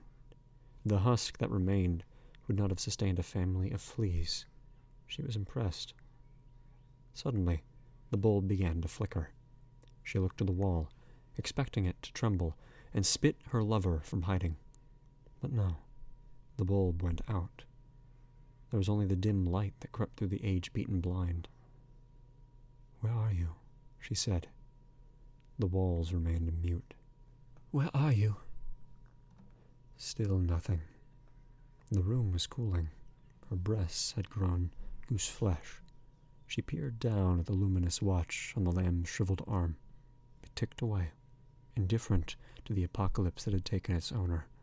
It read 4:41. Rory would be back any time after 5:15, depending on how dense traffic was. She had work to do before then. Bundling up the blue suit and the rest of the clothes, she put them in several plastic bags, and then went in search of a larger bag for the remains. She had expected Frank to be here to help with this labor, but, as he hadn't shown, she had no choice but to do it herself.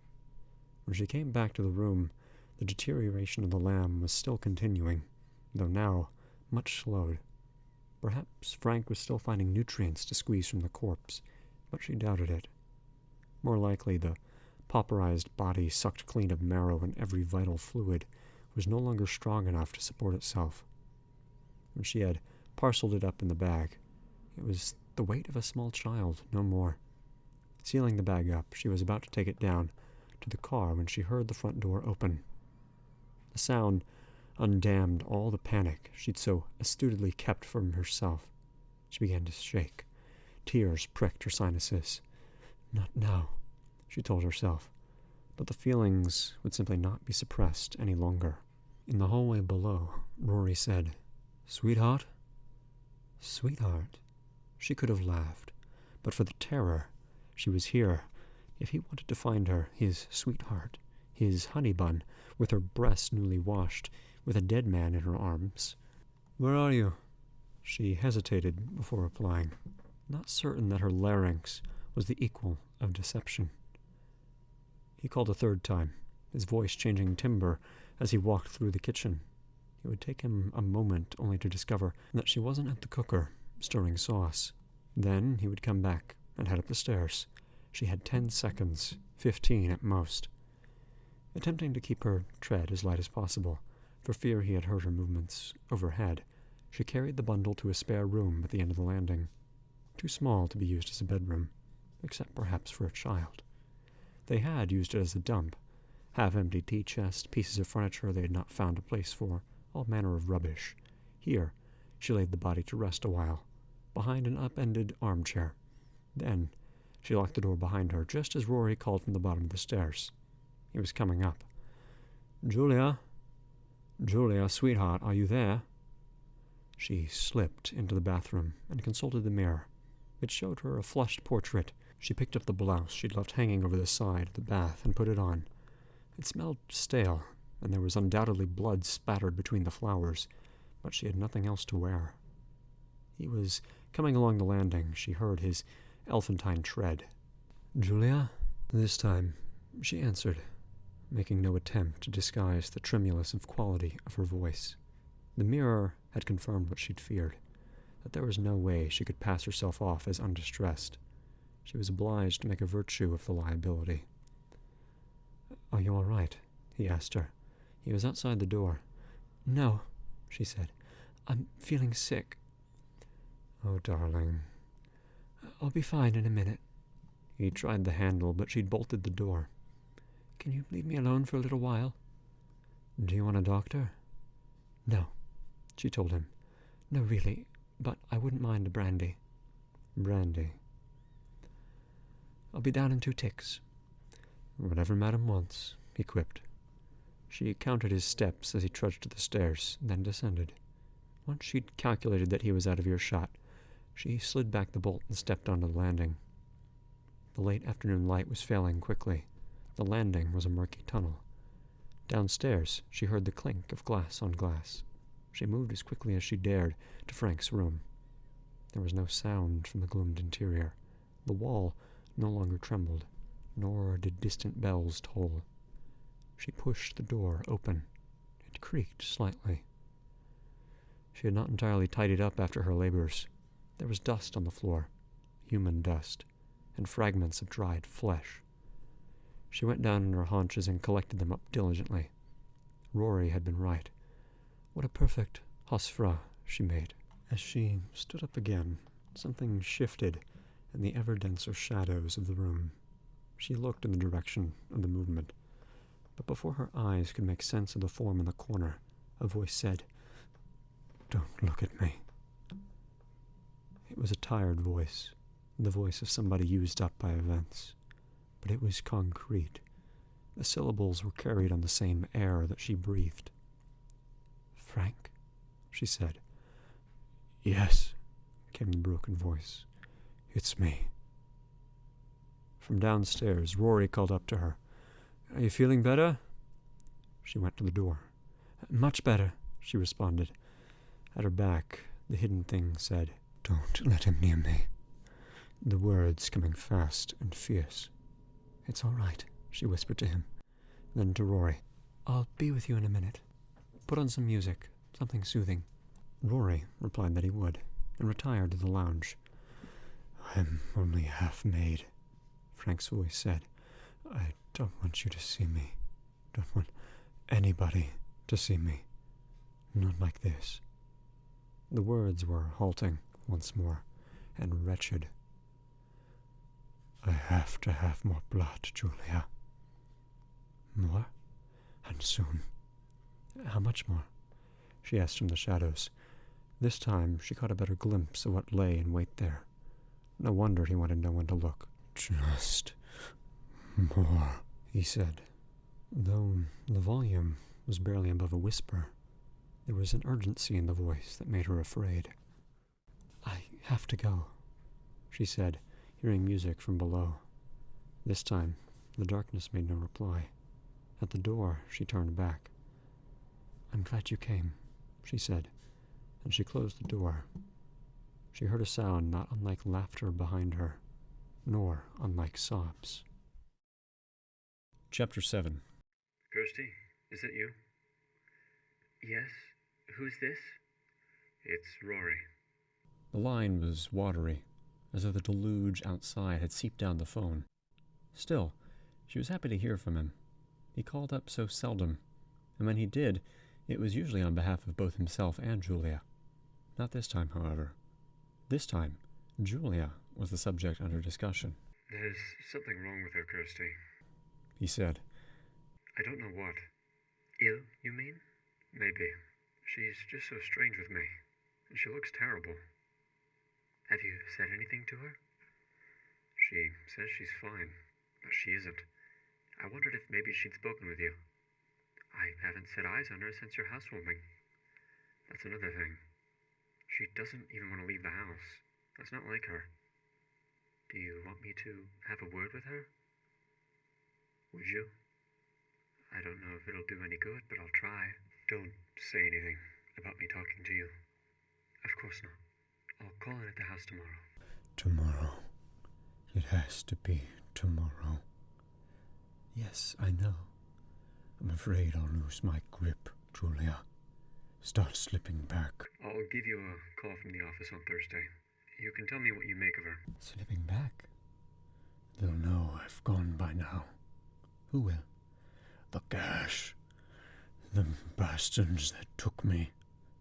They're waiting for you? Just beyond the wall. Rory told her how grateful he was, and she in turn told him that it was the least a friend could do. Then he put down the phone, leaving her listening to the rain on the empty line. Now they were both Julia's creatures, looking after her welfare, fretting for her if she had bad dreams. No matter. It was a kind of togetherness. The man in the white tie had not bided his time. Almost as soon as he set eyes on Julia, he came across to her. She decided, even as he approached, that he was not suitable, too big, too confident. After the way the first one had fought, she was determined to choose with care. So when White Tie asked if she was drinking, she told him to leave her be. He was apparently used to rejections and took it in stride. Withdrawing to the bar, she returned to her drink. It was raining heavily today. Had been raining now for 72 hours, on and off, and there were fewer customers than there had been the week before. 1 or 2 drowned rats headed in from the street, but none looked her way for more than a few moments. And time was moving on. It was already past 2. She wasn't going to risk getting caught again by Rory's return.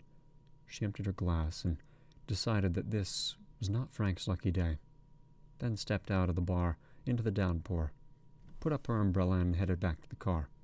As she went, she heard footsteps behind her, and then White Tie was at her side and saying, "My hotel's nearby."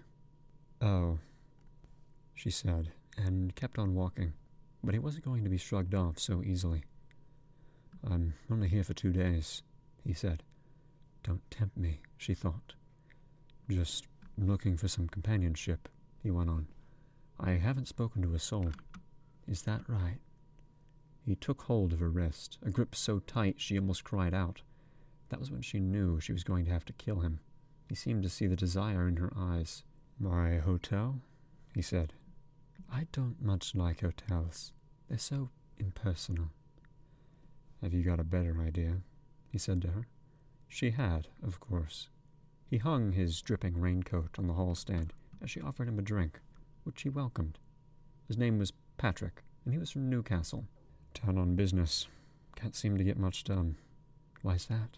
He shrugged. "I'm probably a bad salesman. Simple as that." "What do you sell?" "What do you care?" he replied, razor quick. She grinned. She would have to get him upstairs quickly before she started to enjoy his company. "Why don't we dispense with the small talk?" she said. It was a stale line, but it was the first thing that came to her tongue. He swallowed the last of his drink in one gulp, and went where she led. This time, she had not left the door ajar. It was locked, which plainly intrigued him. "After you," he said, when the door swung open. She went first. He followed. This time, she had decided there would be no stripping. If some nourishment was soaked up by his clothes, then so be it. She was not going to give him the chance to realize they weren't alone in the room. "Going to fuck on the floor, are we?" he asked casually. "Any objections?" "Not if it suits you," he said, and clamped his mouth over hers. His tongue frisked her teeth for cavities. There was some passion in him, she mused. She could feel him hard against her already, but she had work to do here. Blood to spill, and a mouth to feed. She broke his kiss, and tried to slip from his arms. The knife was back in the jacket on the door. While it was out of reach, she had little power to resist him. "What's the problem?" he said. "No problem," she murmured. "There's no hurry, either. We've got all this time in the world." She touched the front of his trousers to reassure him. Like a stroked dog, he closed his eyes. "You're a strange one," he said. "Don't look," she told him. "Huh?" "Keep your eyes closed." He frowned, but obeyed. She took a step backward towards the door, and half turned to fumble in the depths of the pocket, glancing back to see if he was still blind. He was, and unzipping himself. As her hand clasped the knife, the shadows growled. He heard the noise. His eyes sprang open. "What was that?" he said, reeling around and peering into the darkness. "It was nothing," she insisted, as she pulled the knife from its hiding place. He was moving away from her, across the room. "There's somebody—" "Don't." "Here." The last syllable faltered on his lips as he glimpsed a fretful motion in the corner beside the window. "What in God's—" he began. As he pointed into the darkness, she was at him and slicing his neck open with a butcher's efficiency. Blood jumped immediately, a fat spurt that hit the wall with a wet thud.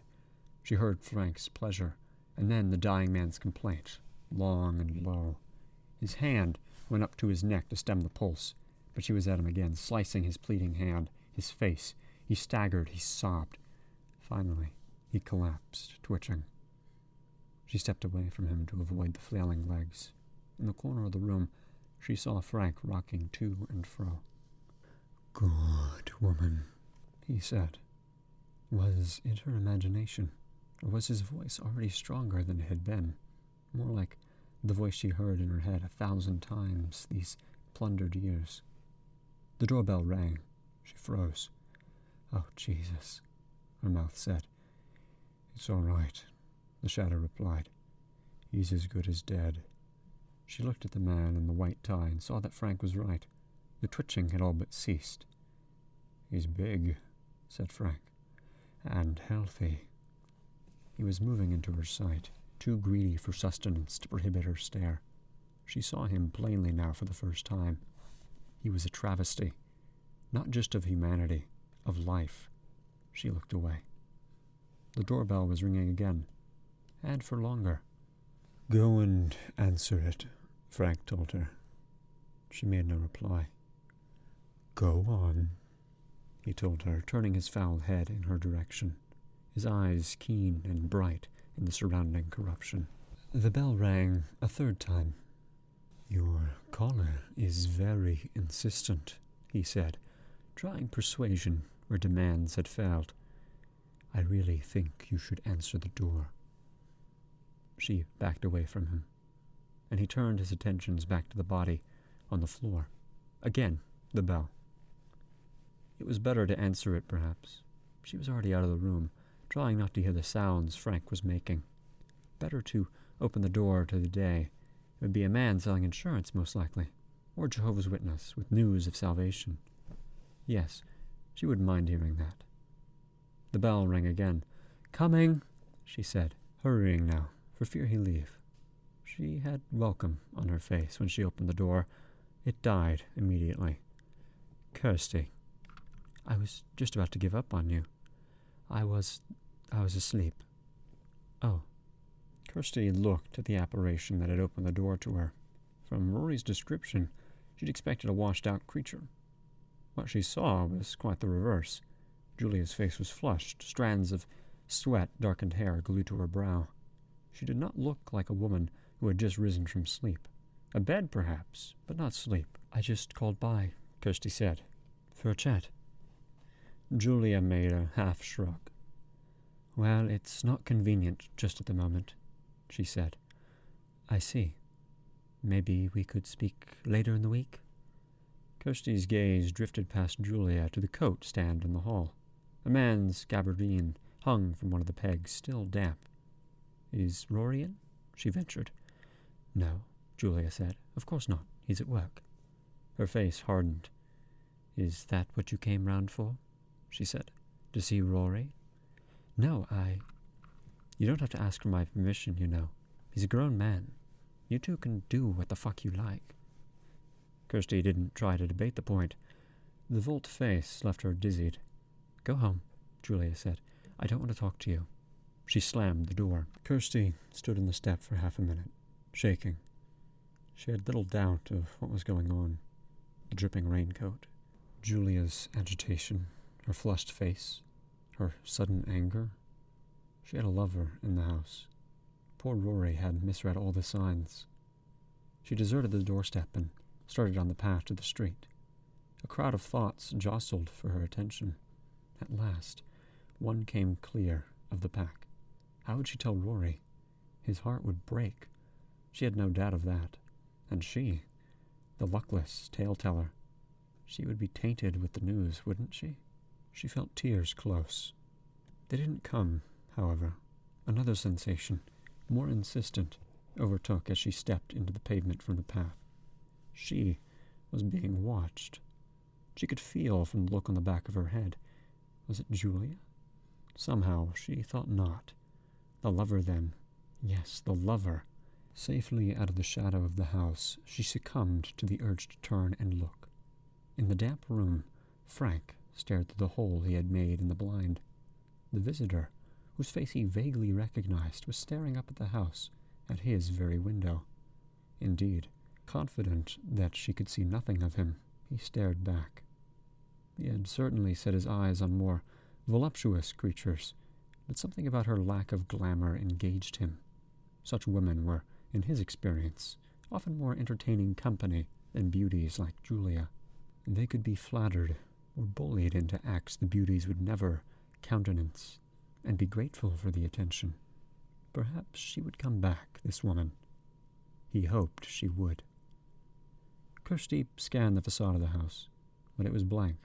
The windows were either emptied or curtained, yet the feeling of being watched persisted. Indeed, it was so strong she turned away in embarrassment. The rain started again as she walked along Lodovico Street, and she welcomed it.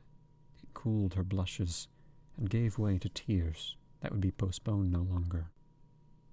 Julia had gone back upstairs, trembling, and found White Tie at the door, or rather, his head. This time, either out of an excess of greed or malice, Frank had dismembered the corpse. Pieces of bones and dried meat lay scattered about the room. There was no sign of the gourmet himself. She turned back towards the door, and he was there, blocking her path. Mere minutes had passed since he'd last seen him, bending to drain energy from the dead man. In that brief time, he had changed out of all recognition. Where there had been withered cartilage, there was now ripening muscle. The map of his arteries and veins was being drawn anew. They pulsed with stolen life. There was even a sprouting of hair, somewhat premature, perhaps given his absence of skin on the raw ball of his head. None of this sweetened his appearance a jot. Indeed, in many ways it worsened it. Previously there had been scarcely anything recognizable about him, but now there were scraps of humanity everywhere, throwing into yet greater relief the catastrophic nature of his wounding. There was worse to come. He spoke, and when he spoke, it was with a voice that was indisputably Frank's. Broken syllables had gone. "I feel pain," he said. His browless, half-lidded eyes were watching her every response. She tried to conceal the queasiness she felt, but knew the disguise inadequate. "My nerves are working again," he was telling her, "and they hurt." "What can I do about it?" she asked him. Maybe some bandages." "Bandages?" "Help me bind myself together, if that's what you want. But I need more than that, Julia. I need another body." "Another?" she said. Was there no end to this? "What's to lose?" he replied, moving closer to her. At his sudden proximity she became very anxious. Reading the fear on her face, he stopped his advance.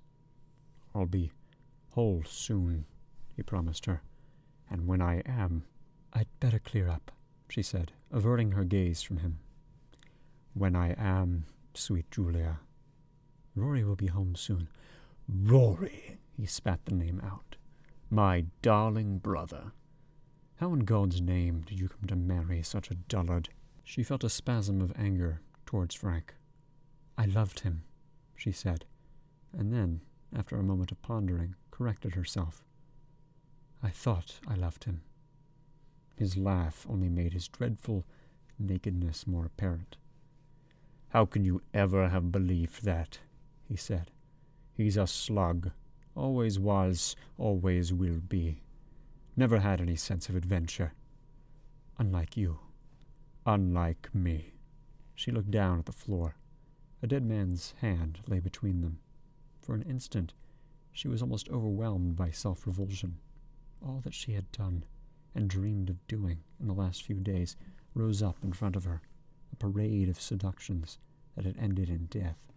All for this death that she had hoped so fervently would end in seduction. She was as damned as he, she thought. No fouler ambition could nest in his head than presently cooed and fluttered in hers. Well, it was done. "Heal me," he whispered to her. The harshness had gone from his voice. He spoke like a lover. "Heal me, please." "I will," she said. "I promise you I will." "And then we'll be together."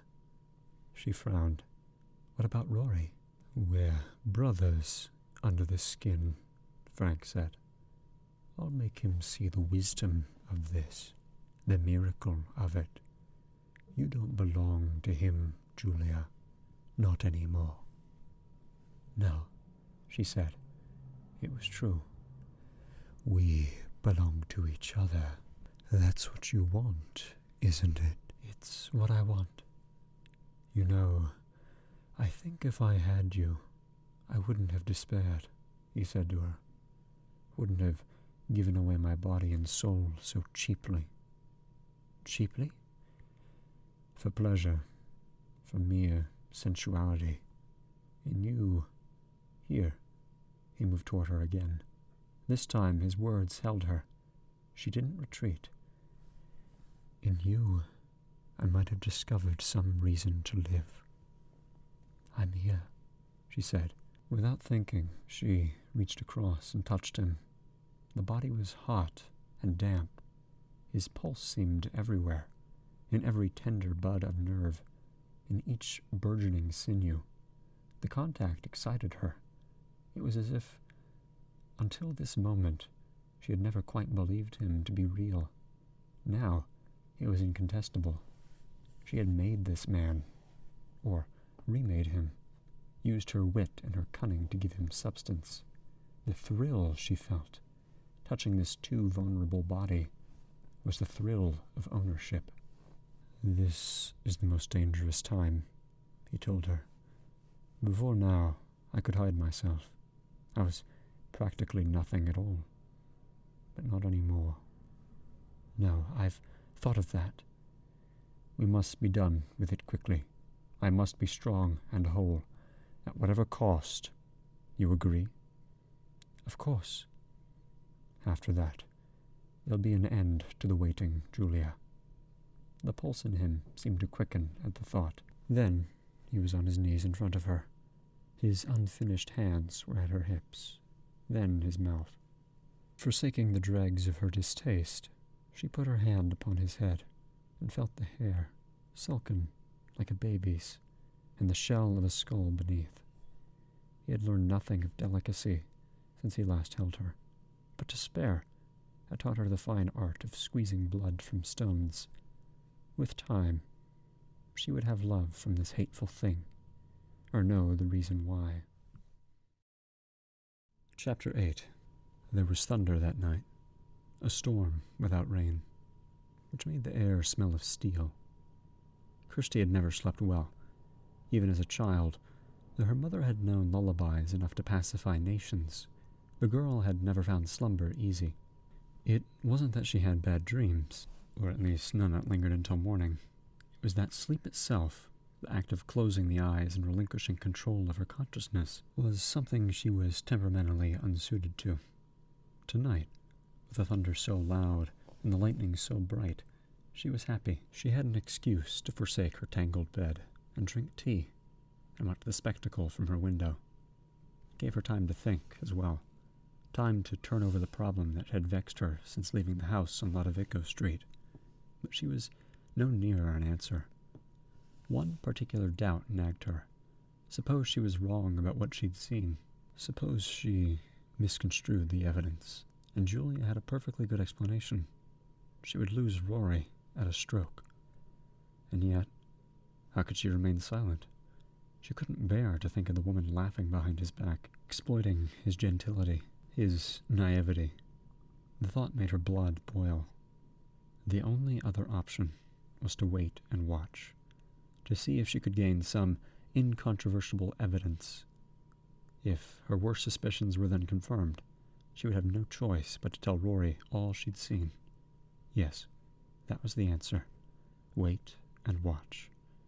Watch and wait. The thunder rolled around for long hours, denying her sleep until nearly 4, when, finally, she did sleep. It was the slumber of a watcher and a waiter, light and full of sighs. The storm made a ghost train of the house. Julia sat downstairs and counted the beats between the flash and the flurry that came on its heels. She had never liked thunder. She, a murderess. She, a consorter with the living dead. It was another paradox to add to the 1,000 she'd found at work in herself of late. She thought more than once of going upstairs and taking some comfort with the prodigy, but knew that it would be unwise. Rory might return at any moment from his office party. He would be drunk on past experience and full of unwelcome fondness. The storm crept closer. She put on the television to block out the din, which it scarcely did. At 11, Rory came home, wreathed in smiles. He had good news. In the middle of the party, his supervisor had taken him aside, commended him for his excellent work, and spoken of great things for the future. Julia listened to his retelling of the exchange, hoping that his inebriation would blind him to her indifference. At last, his news told. He threw off his jacket and sat down on the sofa beside her. "Poor you," he said. "You don't like the thunder." "I'm fine," she said. "Are you sure?" "Yes, fine." He leaned across to her and nuzzled her ear. "You're sweaty," she said, matter-of-factly. He didn't cease his overtures, however, unwilling to lower his baton now that he'd begun. "Please, Roy," she said. "I don't want this." "Why not? What did I do?" "Nothing," she said, pretending some interest in television. "You're fine." "Oh, is that right?" he said. "You're fine, I'm fine, everybody's fucking fine." She stared at the flickering screen. The late evening news had just begun. The usual cup of sorrows full to brimming. Rory talked on, drowning out the newscaster's voice with his diatribe. She didn't much mind. What did the world have to tell her? Little enough. Whereas she had news for the world that it would reel to hear, about the condition of the damned, about love lost and then found, about what despair and desire have in common. "Please, Julia," Rory was saying, "just speak to me." The please demanded her attention. He looked, she thought, like the boy in the photographs, his body hire-suit and bloated, his clothes those of an adult, but still, in essence, a boy, with his bewildered gaze and sulky mouth. She remembered Frank's question, "How could you have ever married such a dullard?" Thinking of it, a sour smile creased her lips. He looked at her, his puzzlement deepening. "What's so funny, damn you?" "Nothing." He shook his head, dull anger replacing the sulk. A peal of thunder followed the lightning, with barely a beat intervening. As it came, there was a noise from the floor above. She turned her attention back to the television, to divert Rory's interest, but it was a vain attempt. He'd heard the sound. What the fuck was that? Thunder. He stood up. "No," he said. "Something else." He was already at the door. A dozen options raced through her head, none of them practical. He wrestled drunkenly with the door handle. "Maybe I left a window open," she said, and got up. "I'll go see." "I can do it," he replied. "I'm not totally inept." "Nobody said," she began, but he wasn't listening. As he stepped out into the hallway, the lightning came with the thunder, loud and bright. As she went in pursuit of him, another flash came fast upon the first, accompanied by a bowel-rocking crash. Rory was already halfway up the stairs. "It was nothing," she shouted after him. He made no reply, but climbed on to the top of the stairs. She followed. "Don't," she said to him. in a lull between one peal and the next. He heard her this time, or rather, chose to listen. When she reached the top of the stairs, he was waiting. "Something wrong?" he said. She hid her trepidation behind a shrug. "You're being silly," she replied softly. "Am I?" "It was just the thunder." His face, lit from the hall below, suddenly softened. "Why do you treat me like shit?" he asked her. "You're just tired," she told him. "Why, though?" he persisted, childlike. "What have I ever done to you?" "It's all right," she said. "Really, Rory, everything's all right." The same hypnotic banalities over and over. Again, the thunder, and beneath the din, another sound. She cursed Frank's indiscretion. Rory turned and looked along the darkened landing. "Hear that?" he said. "No." His limbs dogged by drink, he moved away from her. She watched him recede into shadow. Lightning spilling through the open bedroom door. Flash lit him, then darkness again. He was walking toward the damp room, toward Frank. "Wait," she said, and went after him. He didn't halt, but covered a few yards to the door. As she reached him, his hand was closing on the handle.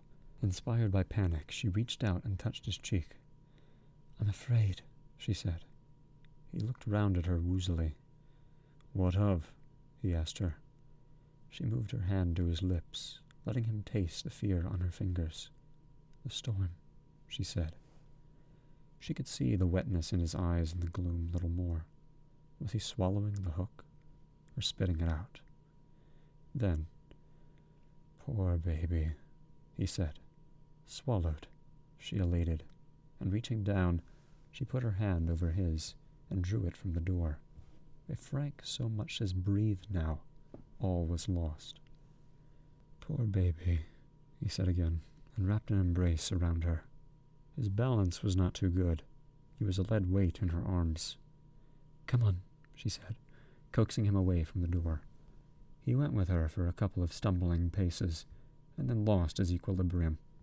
She let go of him, and reached out to the wall for support.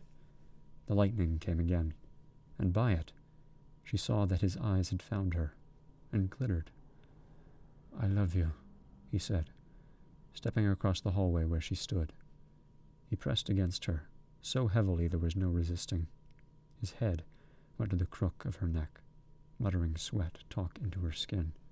Now he was kissing her. She wanted to throw him off. More, she wanted to take him by his clammy hand and show him the death-defying monster he had been so close to stumbling across. But Frank wasn't ready for that confrontation. Not yet. All she could do was endure Rory's caresses and hope that exhaustion claimed him quickly. "Why don't we go downstairs?" she suggested. He muttered something into her neck and didn't move. His left hand was on her breast, the other clasped around her waist. She let him work his fingers beneath her blouse. To resist at this juncture would only inflame him afresh. "I need you," he said, raising his mouth to her ear. Once, half a lifetime ago, her heart had seemed to skip at such a profession. Now she knew better. Her heart was no acrobat. There was no tingle in the coils of her abdomen, only the steady workings of her body. Breath drawn, blood circulated, food pulped and purged. Thinking of her anatomy thus, untainted by romanticism, as a collection of natural imperatives housed in muscle and bone, she found it easier to let him strip her blouse and put his face to her breasts. Her nerve endings dutifully responded to his tongue, but again, it was merely an anatomy lesson. She stood back in the dome of her skull and was unmoved. He was unbuttoning himself now. She caught sight of the boastful plum as he stroked it against her thigh.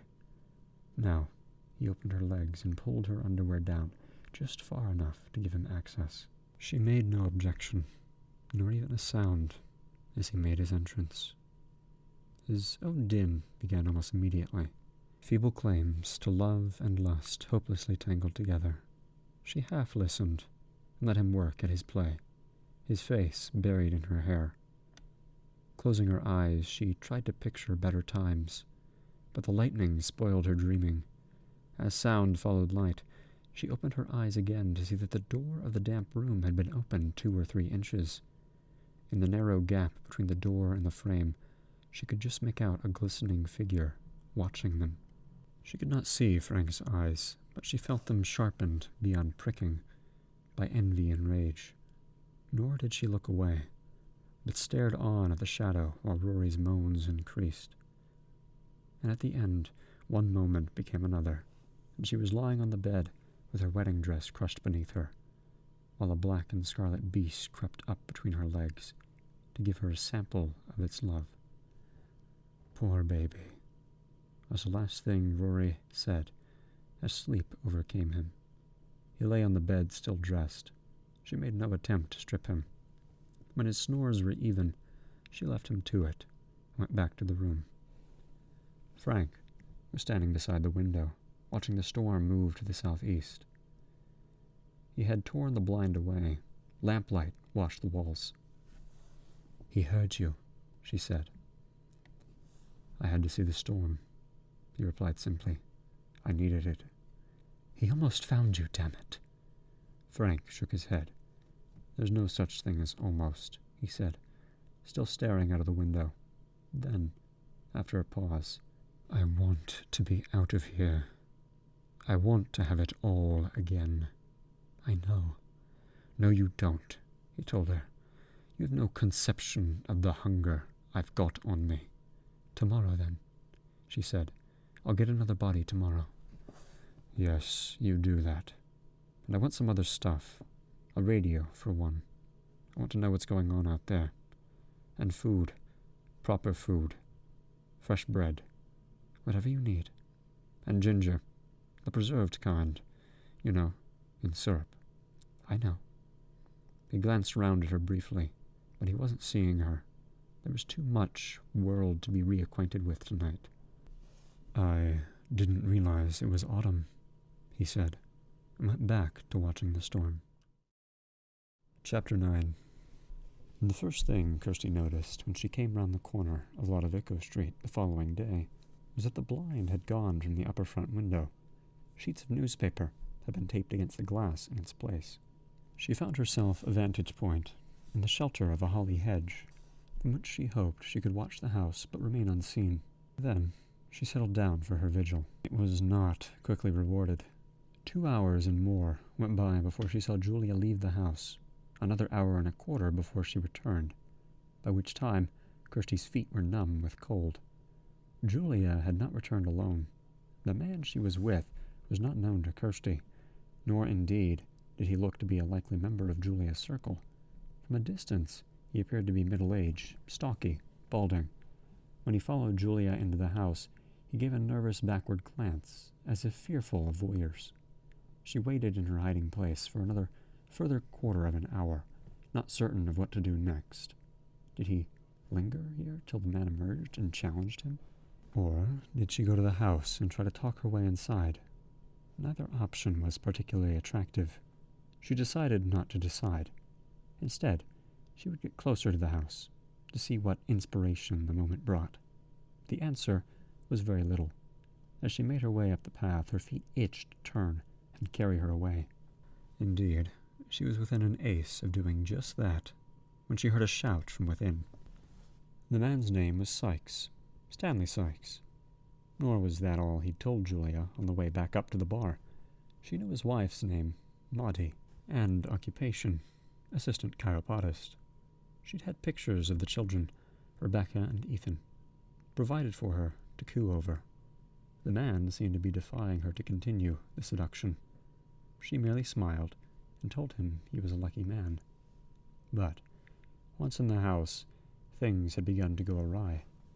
Halfway up the stairs, friend Sykes had suddenly announced that what they were doing was wrong, that God saw them and knew their hearts, and found them wanting. She had done her best to calm him, but he was not to be won back from the Lord. Instead, he lost his temper and flailed out at her. He might have done worse in his righteous wrath, but for the voice that called him from the landing, he'd stopped hitting her instantly and become so pale it was as if he believed God himself was doing the calling. Then Frank had appeared, at the top of the stairs in all of his glory. Sykes had loosed a cry and tried to run, but Julia was quick. She had her hand on him long enough for Frank to descend the few stairs and make a permanent arrest. She had not realized until she heard the creak and snap of bone as Frank took hold of his prey how strong he had become of late. Stronger surely than a natural man. At Frank's touch, Sykes had shouted again. To silence him, Frank wrenched off his jaw. The second shout that Kirsty had heard had ended abruptly, but she read enough panic in the din to have her at the door and on the verge of knocking. Only then did she think better of it. Instead, she slipped down the side of the house, doubting with every step the wisdom of this, but equally certain that a frontal assault would get her nowhere. The gate that offered access to the back garden was lacking a bolt. She slipped through, her ears alive to every sound, especially that of her own feet. From the house, nothing, not so much as a moan. Leaving the gate open in case she should need a quick retreat, she hurried to the back door. It was unlocked. This time, she let doubt slow her step. Maybe she should go and call Rory, bring him to the house. But by the time whatever was happening inside would be over, and she knew damn well that unless Julia was caught red-handed, she would slide from any accusation. No, this was the only way. She stepped inside. The house remained completely quiet. There was not even a footfall to help her locate the actors she'd come to view. She moved to the kitchen door, and from there, to the dining room, her stomach twitched. Her throat was suddenly dry, and she could barely swallow. From dining room to lounge, and thence into the hallway. Still nothing, no whispers or sigh. Julia and her companion could only be upstairs, which suggested that she had been wrong, thinking she'd heard fear in the shouts. Perhaps it was pleasure that she'd heard, an orgasmic whoop, instead of the terror she'd taken it for. It was an easy mistake to make. The front door was on her right, mere yards away. She could slip out and away. The coward in her tempted, and no one be any the wiser. But a fierce curiosity had seized her, a desire to know, to see the mysteries the house held, and be done with them. As she climbed the stairs, the curiosity mounted to a kind of exhilaration. She reached the top and began to make her way along the landing. The thought occurred now that the birds had flown, that while she had been creeping through from the back of the house, they had left via the front. The first door on the left was the bedroom. If they were meeting anywhere, Julia and her paramour, it would surely be here. But no, the door stood ajar. She peered in. The bedspread was uncreased.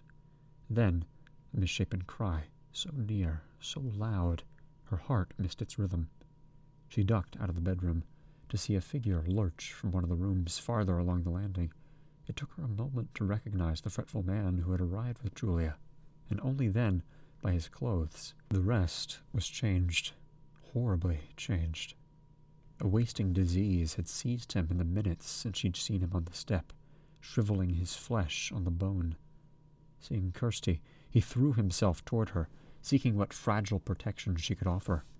She had got no more than a pace from the door, however, when a form spilled into sight behind him. It too seemed diseased, its body bandaged from head to foot, the binding stained by issues of blood and pus.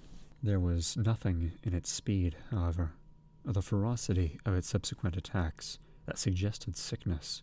Quite the reverse. It reached for the fleeing man and took hold of him by the neck. Kirsty let out a cry as the captor drew its prey back into its embrace. The victim made with what little complaint his dislocated face was capable of. Then the antagonist tightened its embrace. The body trembled and twitched. Its legs buckled. Blood spurted from eyes and nose and mouth. Spots of it filled the air like hot hail, breaking against her brow. The sensation snapped her from her inertia. This was no time to wait and watch. She ran. The monster made no pursuit. She reached the top of the stairs without being overtaken, but as her foot descended, it addressed her. Its voice was familiar. "There you are," it said. It spoke with melting tones, as if it knew her. She stopped. "Kirsty," it said, Wait a while. Her head told her to run. Her gut defied the wisdom, however. It wanted to remember whose voice this was, speaking from the binding. She could still make good her escape, she reasoned. She had an 8-yard dash. She looked round at the figure. The body in its arms had curled up, fetally, legs against chest. The beast dropped it. "You killed him," she said. The thing nodded. It had no apologies to make, apparently, to either victim or witness. "We'll mourn him later," it told her, and took a step toward her. "Where's Julia?" Kirsty demanded. "Don't you fret. All's well," the voice said. She was so close to remembering who it was. As she puzzled, it took another step, one hand upon the wall, as if its balance was uncertain. "I saw you," it went on, "and I think you saw me, at the window." Her mystification increased. Had this thing been in the house that long? If so, surely Rory must... And then she knew the voice. "Yes, you do remember. I can see you remember." It was Rory's voice, or rather a close approximation of it, more guttural, more self-regarding, but the resemblance was uncanny enough to keep her rooted to the spot, while the beast shambled within snatching distance of her. At the last, she recanted her fascination and turned to flee, but the cause was already lost. She heard it step a pace behind her, and then felt its fingers at her neck. A cry came to her lips, but it was barely mounted before the thing had corrugated palm across her face, cancelling both the shout and the breath it came upon. It plucked her up and took her back the way she'd came. In vain she struggled against its hold. The small wounds her fingers made upon its body, tearing at the bandages and digging into the rawness beneath, left it entirely unmoved, it seemed. For a horrid moment, her heels snagged the corpse on the floor, and then she was being hauled into the room from which the living and the dead had emerged. It smelled of sour milk and fresh meat. When she was flung down, the boards beneath her were wet and warm. Her belly wanted to turn inside out. She didn't fight instinct, but wrenched up all that her stomach held. In the confusion of present discomfort and anticipated terror, she was not certain of what happened next. Did she glimpse somebody else? Julia, on the landing as the door was slammed? Or was that the shadow? One way or another, it was too late for appeals. She was alone with the nightmare. Wiping the bile from her mouth, she got to her feet. Daylight pierced the newspaper at the windows here and there, dappling the room like sunlight through the branches. And through this pastoral, the thing came sniffing her. "Come to Daddy," it said. In her 26 years, she had never heard an easier invitation to refuse. "Don't touch me," she told it. It cocked its head a little, as if charmed by this show of propriety. Then it closed in on her, all pus and laughter, and God help her, desire. She backed up a few desperate inches into the corner, until there was nowhere else for her to go. "Do you remember me?" it said. She shook her head. "Frank," came the reply. "This is Brother Frank." She had only met Frank once, at Alexandra Road. He'd come visiting one afternoon, just before the wedding. More she couldn't recall, except that she'd hated him on sight. "Leave me alone," she said, as it reached for her. There was a vile finesse in the way his stained fingers touched her breast. "Don't!" she shrieked. "Oh, so help me." "What?" said Rory's voice. "What will you do?" "Nothing," was the answer, of course. She was helpless, as only she had ever been in dreams. Those dreams of pursuit and assault that her psyche had always staged on a ghetto street in some eternal night. Never, not even in her most witless fantasies, had she anticipated that the arena would be a room she had walked past a dozen times, in a house where she had been happy, while outside the day went on as ever, gray on gray. In a futile gesture of disgust, She pushed the investigating hand away. "Don't be cruel," the thing said, and his fingers found her skin again, as unchewable as October wasps. "What's to be frightened of?" "Outside," she began, thinking of the horror of the landing. "A man has to eat," Frank replied. "Surely you can forgive me that." Why did she even feel his touch, she wondered. Why didn't her nerves share her disgust and die beneath his caress? "This isn't happening," she told herself aloud, but the beast only laughed. "I used to tell myself that," he said, "day in, day out. Used to try and dream the agonies away. But you can't. Take it from me. You can't. They have to be endured." She knew he was telling the truth, the kind of unsavory truth that only monsters were at liberty to tell. He had no need to flatter or cajole. He had no philosophy to debate or sermon to deliver. His awful nakedness was a kind of sophistication, past the lies of faith and into purer realms. She knew, too, that she would not endure, that when her pleadings faltered and Frank claimed her for whatever vileness he had in mind, she would lose such a scream, that she would shatter. Her very sanity was at stake here. She had no choice but to fight back, and quickly. Before Frank had a chance to press his suit any longer, her hands went up to his face, fingers gouging at his eye holes and mouth. The flesh beneath the bandage had a consistency of jelly. It came away in globs, and with it a wet heat. The beast shouted out, his grip on her relaxing. Seizing the moment, she threw herself out from under him, the momentum carrying her against the wall with enough force to badly wind her. Again, Frank roared. She didn't waste any time enjoying his discomfort, but slid along the wall, not trusting her legs sufficiently to move into open territory, towards the door. As she advanced, her feet sent an unlidded jar of preserved ginger rolling across the room, spilling syrup and fruit alike. Frank turned toward her, the bandaging about his face hanging in scarlet loops where she'd torn it away. In several places the bone was exposed. Even now he ran his hands over the wounds, roars of horror coming as he sought to measure the degree of his maiming. Had she blinded him? She wasn't sure. Even if she had, it was only a matter of time before he located her in this small room. When he did, his rage would know no bounds. She had to reach the door before he reoriented himself. Faint hope. She hadn't a moment to take a step before he dropped his hands from his face and scanned the room. He saw her, no doubt of that. A beat later, he was bearing down upon her with renewed violence. At her feet lay a lifter of domestic items. The heaviest among them was a plain box. She reached down and picked it up. As she stood upright, he was upon her. She loosed a cry of defiance and swung the box, bearing fist, at his head. It connected heavily. Bones splintered.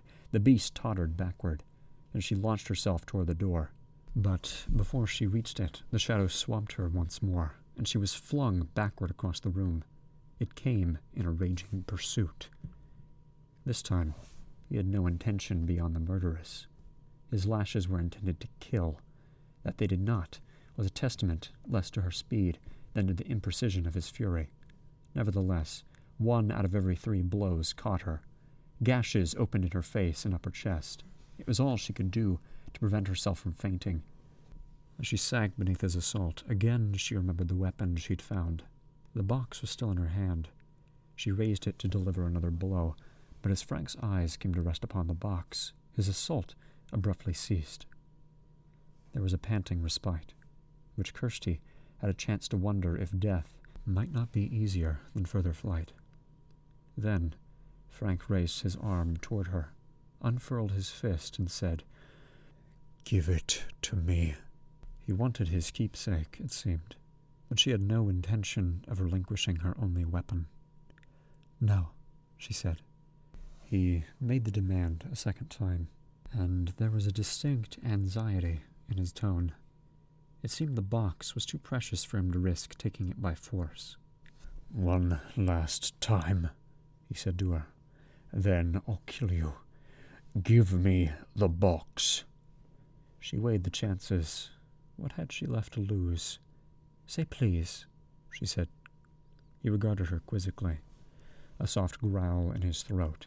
Then, polite as a calculating child, he said, Please. The word was her cue. She threw the box at the window with all her strength her trembling arm possessed. It sailed past Frank's head, shattering the glass and disappearing from sight. No, he shrieked, and he was at the window in a heartbeat. No, no, no. She raced to the door, her legs threatening to fail her with every step.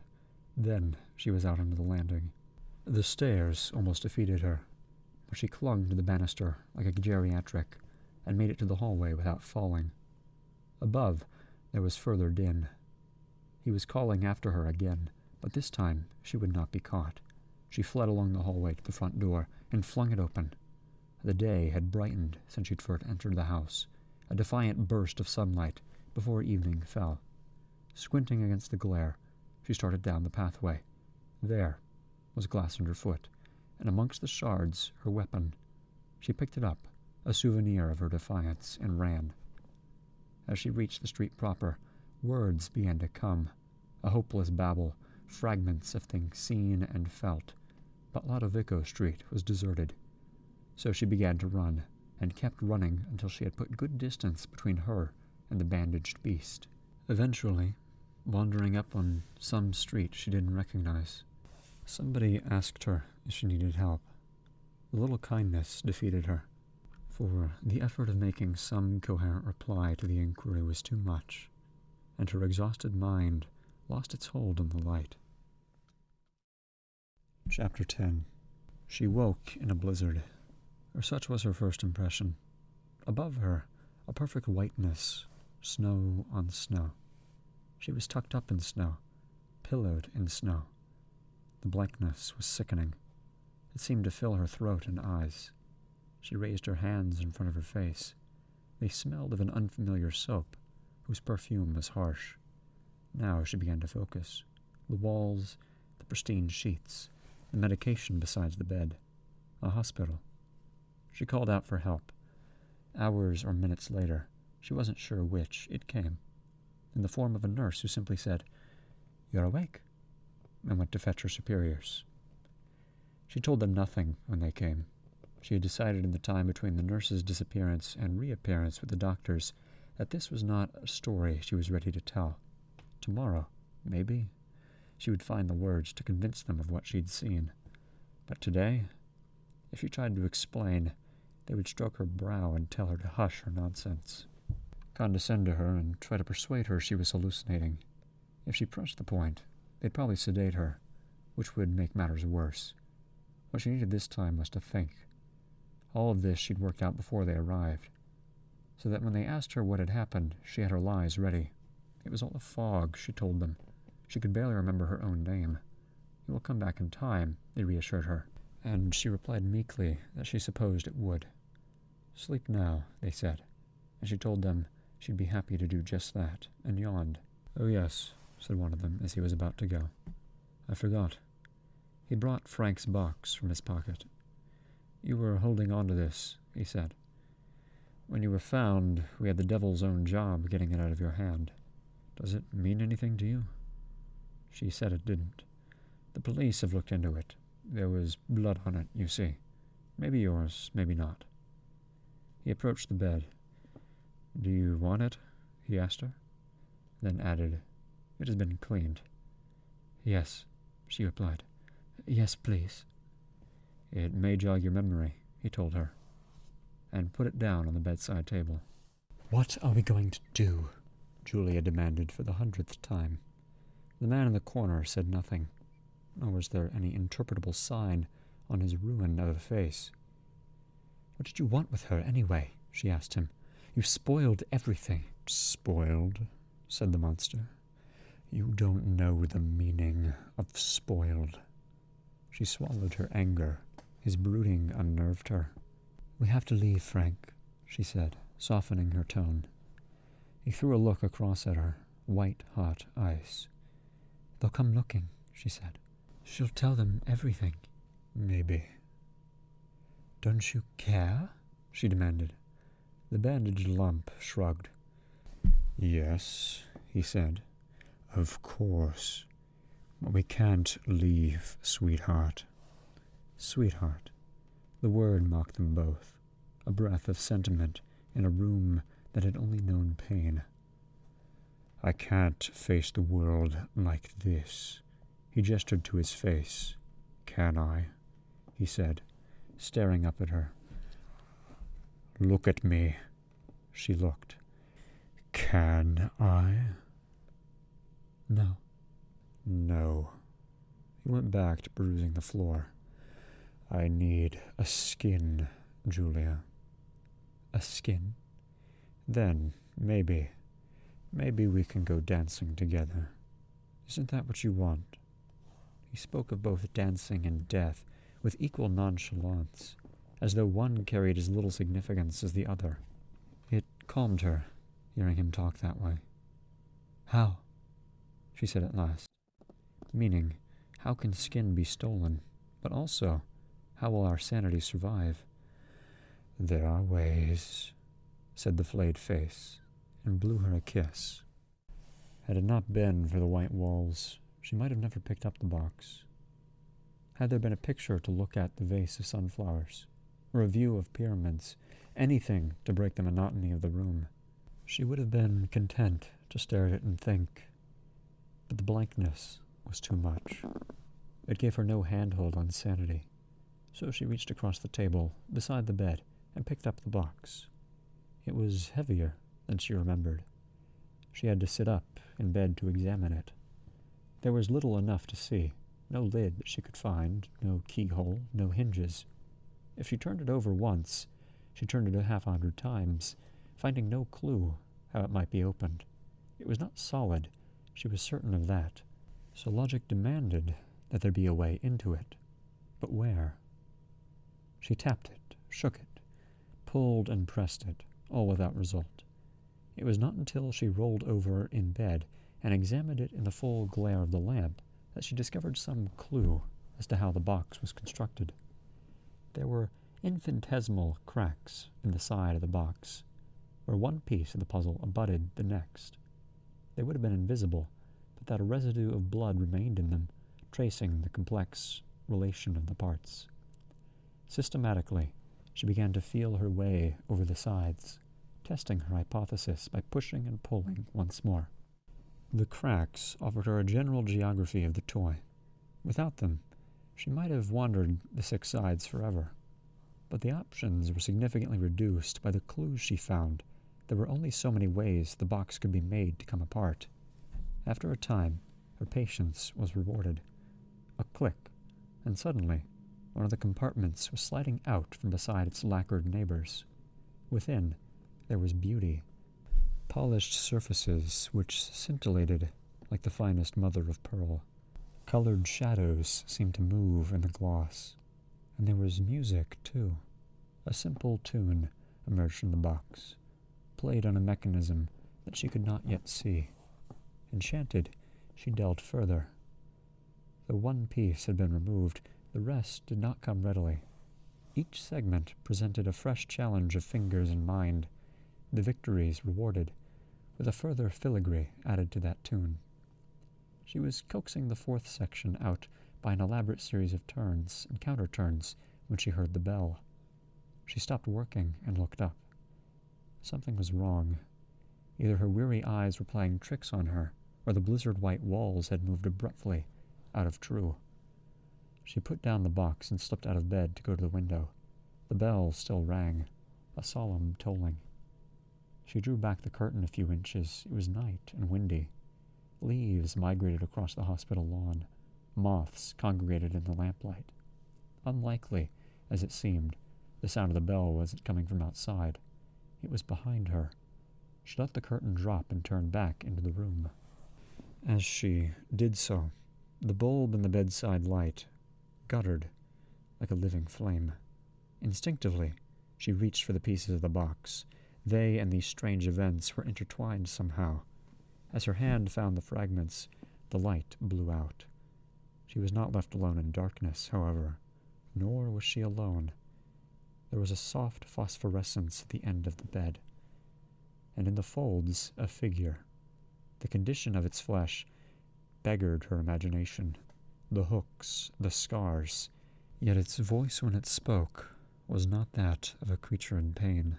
"It's called the Lemarchand Configuration," it said, pointing at the box. She looked down. The pieces were no longer in her hand, but floating inches above her palm. Miraculously, the box was resembling itself without visible aid, the pieces sliding back together, as the whole construction turned over and over. As it did so, she caught fresh glimpses of the polished interior, and seemed to see ghost faces, twisted, if by grief or bad glass, howling back at her. Then, all but one of the segments was sealed up, and the visitor was claiming her attention afresh. "The box is a mean to break the surface of the real," it said. "A kind of invocation by which we Cenobites can be notified." "Who?" she said. "You did it in ignorance," the visitor said. "Am I right?" "Yes." "It's happened before," came the reply, "but there's no help for it. No way to seal the schism until we take what's ours." "This is a mistake," she said. "Don't try to fight it. It's beyond your control. You have to accompany me." She shook her head. She had enough of bullying nightmares to last her a lifetime. "I won't go with you," she said. "Damn you, I won't." As she spoke, the door opened.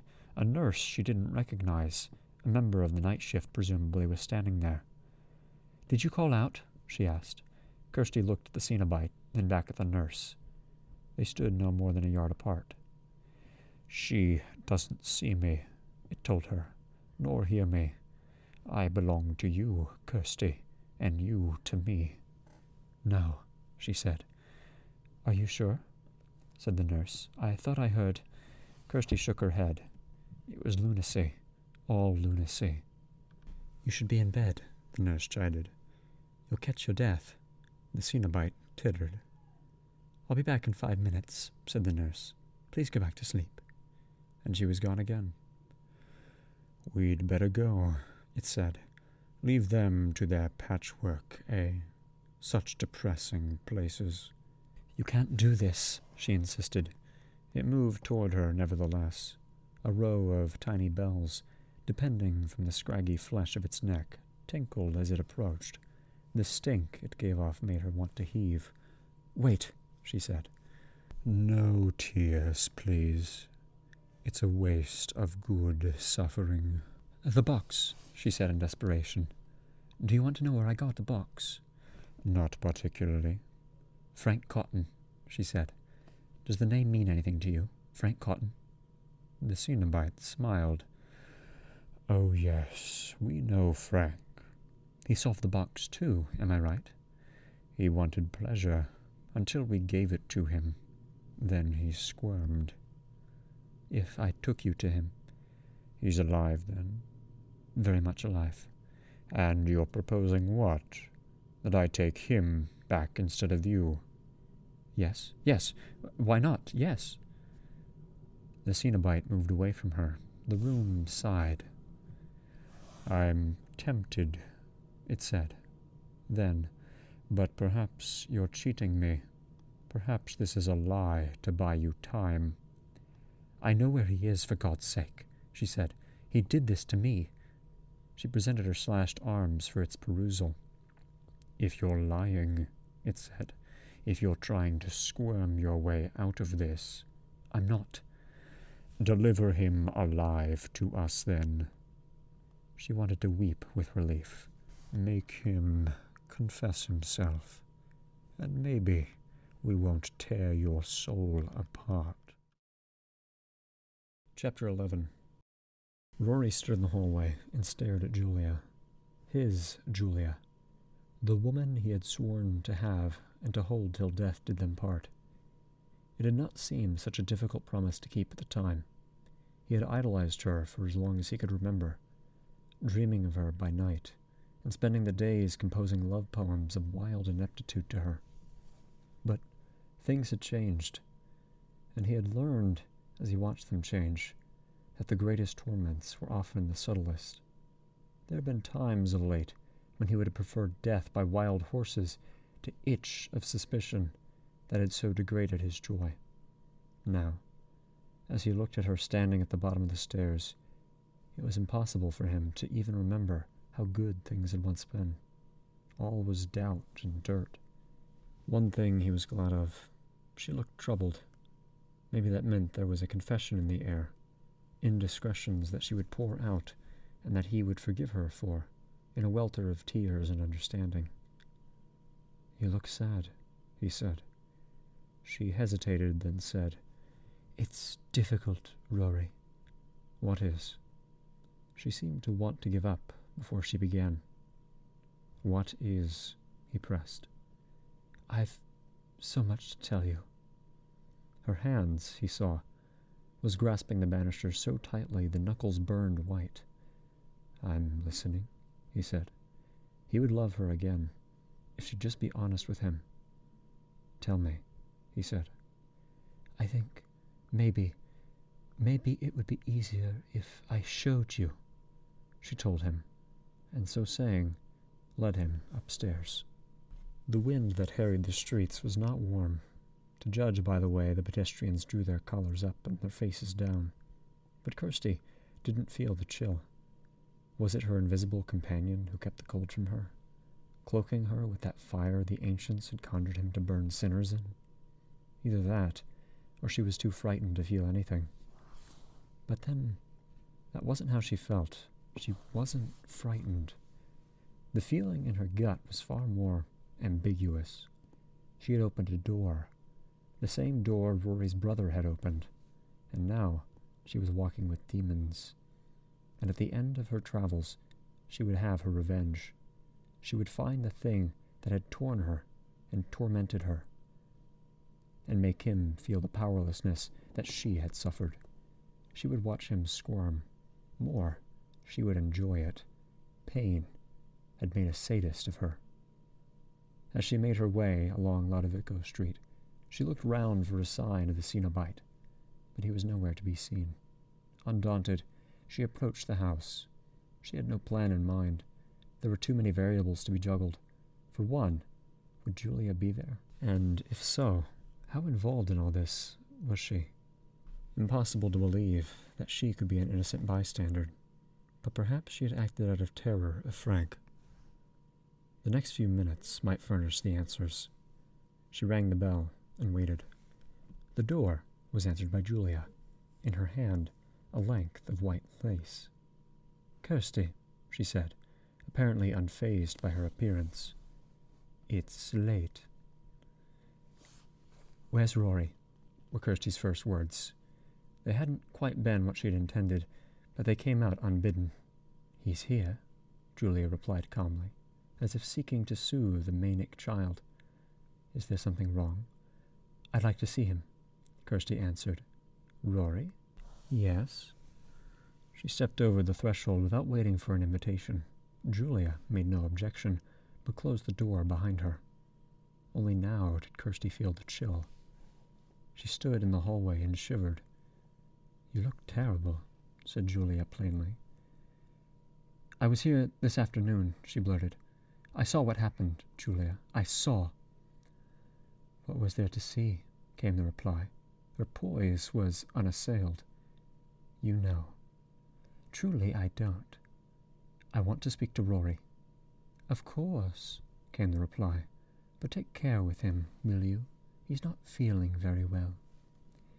She led Kirsty through the dining room. Rory was sitting at the table. There was a glass of spirits at his hand, a bottle beside it. Laid across an adjacent chair was Julia's wedding dress. The sight of it prompted recognition of the lace swath in her hand. It was the bride's veil.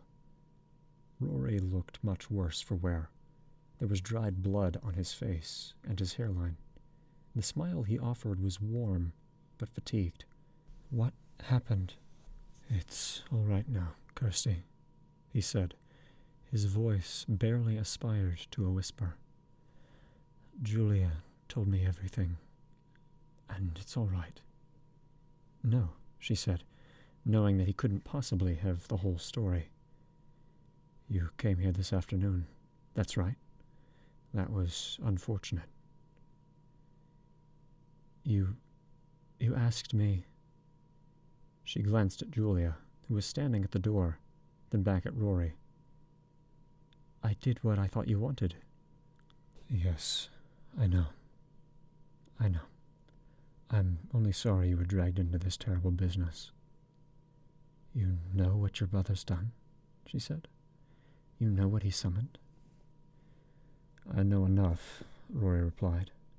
"The point is, it's over now." "What do you mean?" "Whatever he did to you, I'll make amends." "What do you mean, over?" "He's dead, Kirsty. Deliver him alive, and maybe we won't tear your soul apart." "Dead?" "We destroyed him, Julia and I. It wasn't so difficult. He thought he could trust me, you see. Thought that blood was thicker than water. Well, it isn't. I wouldn't suffer a man like that to live." She felt something twitch in her belly. Had the Cenobites got their hooks in her already, snagging the carpet of her bowels? "You've been so kind, Kirsty, risking so much coming back here." There was something tugging at her shoulder. "Give me your soul," it said. "I'll go to the authorities when I feel a little stronger. Try and find a way to make them understand." "You killed him?" she said. "Yes." "I don't believe it," she muttered. "Take her upstairs," Rory said to Julia. "Show her." "Do you want to see?" Julia inquired. Kirsty nodded and followed.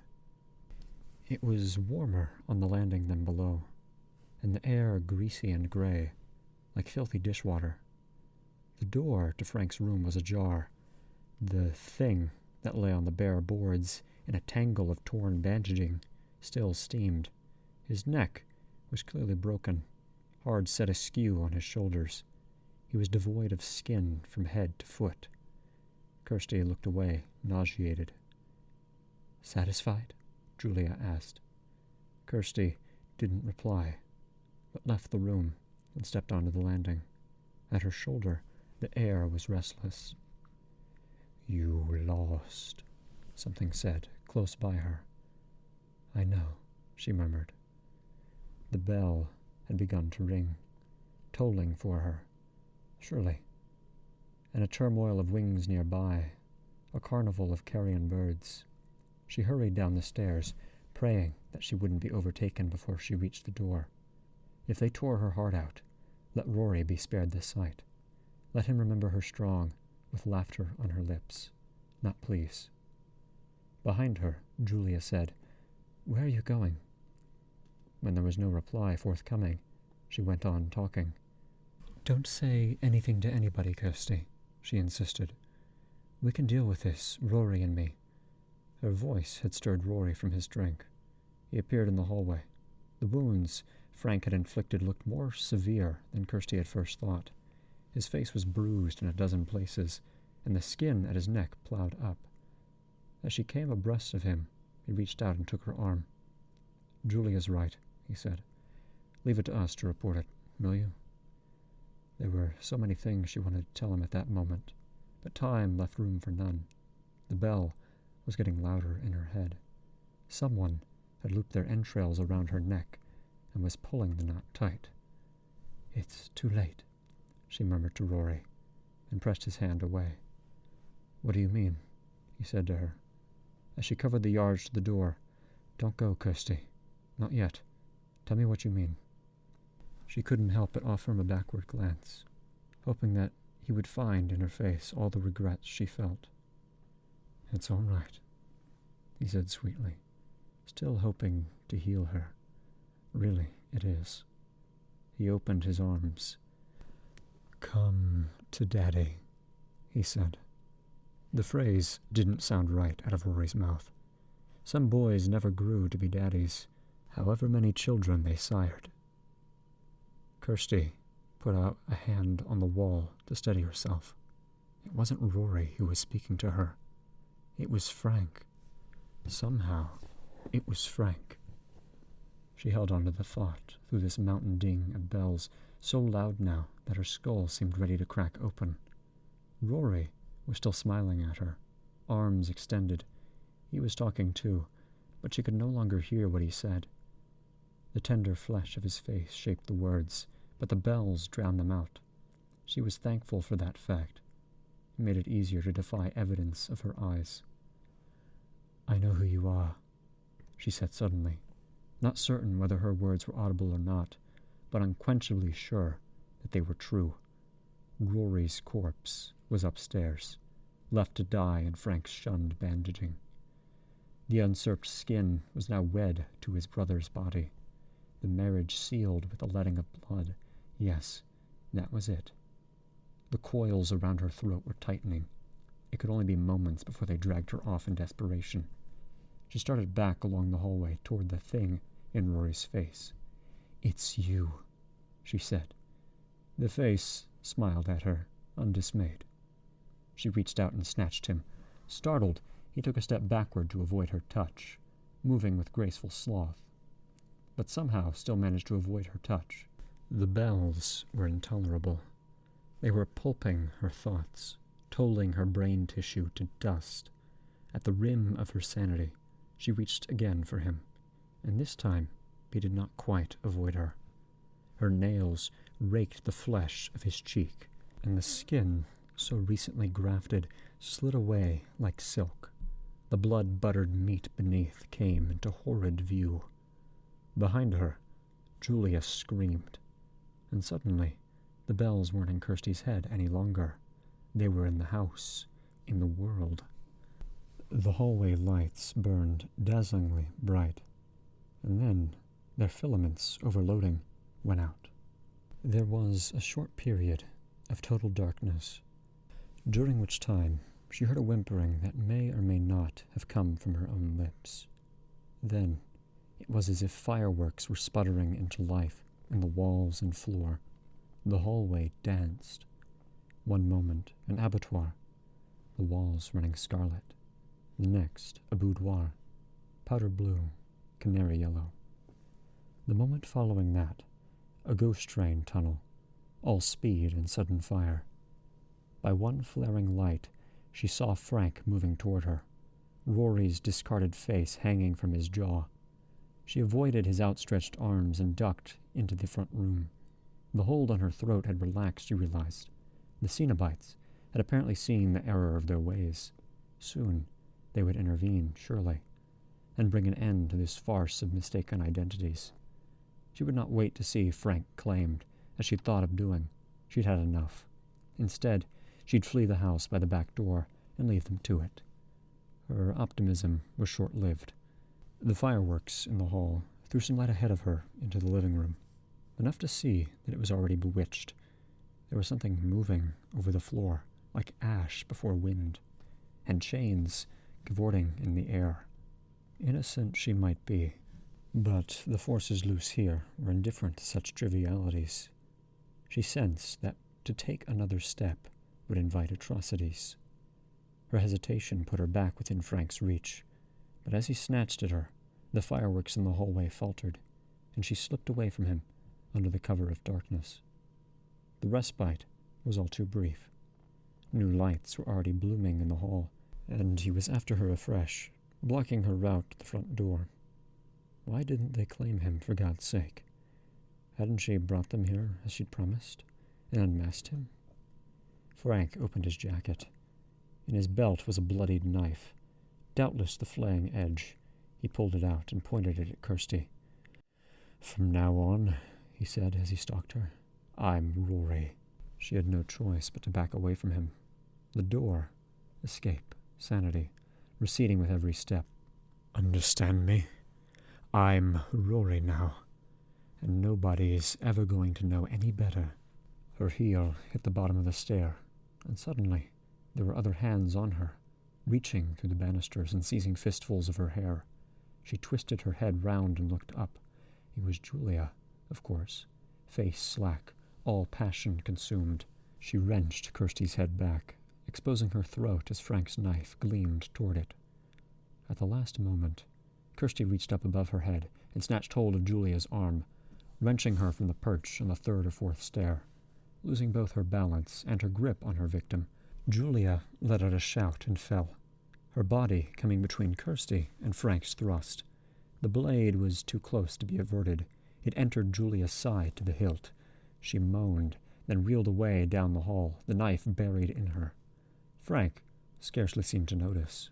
His eyes were on Kirsty once again, and they shone with horrendous appetite. She had nowhere to go but up. The fireworks still exploding, the bells still ringing. She started to mount the stairs. Her tormentor was not coming in immediate pursuit, she saw. Julia's appeals for help had diverted him to where she lay, halfway between the stairs and the front door. He drew the knife from her side.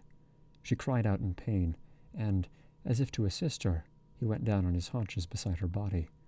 She raised her arm to him, looking for tenderness. In response, he cupped his hand beneath her head and drew her up toward him. As their faces came within inches of each other, Julia seemed to realize that Frank's intentions were far from honorable. She opened her mouth to scream, but he sealed her lips with his and began to feed. She kicked and scratched the air, all in vain. Tearing her eyes away from the sight of his depravity, Kirsty crawled up to the head of the stairs. The second floor offered no real hiding place, of course, nor was there any escape route, except to leap from one of the windows. But having seen the cold comfort Frank had just offered his mistress, jumping was clearly the preferable option. The fall might break every bone in her body, but it would at least deprive the monster of further sustenance. The fireworks were fizzling out, it seemed. The landing was in smoky darkness. She stumbled along it rather than walked, her fingertips moving along the wall. Downstairs, she heard Frank on the move again. He was finished with Julia. Now, he spoke as he began up the stairs, the same incestuous invitation. "Come to Daddy." It occurred to her that the Cenobites were probably viewing the chase with no little amusement, and would not act until there was only one player left, Frank. She was forfeit to their pleasure. "Bastards," she breathed, and hoped they heard. She had almost reached the end of the landing. Ahead lay the junk room. Did it have a window sizable enough for her to climb through? If so, she would jump and curse them as she fell, curse them all, God and the devil and whatever lay between them. Curse them as she dropped. Hope for nothing but that the concrete be quick with her. Frank was calling her again, and almost at the top of the stairs. She turned the key in the lock, opened the junk room door, and slipped through. Yes, there was a window. It was uncurtained, and moonlight fell through it in shafts of indecent beauty. Illuminating a chaos of furniture and boxes, she made her way through the confusion to the window. It was wedged open an inch or two to air the room. She put her fingers under the frame and tried to heave it up far enough for her to climb out. But the sash in the window had rotted, and her arms were not the equal of the task. She quickly hunted for a makeshift lever, a part of her mind coolly calculating the number of steps it would take her pursuer to cover the length of the landing. Less than 20, she concluded, as she pulled a sheet off one of the tea chests, only to find a dead man staring up at her from the chest, eyes wild. He was broken in a dozen places, arms smashed and bent back upon themselves, leg tucked up to his chin.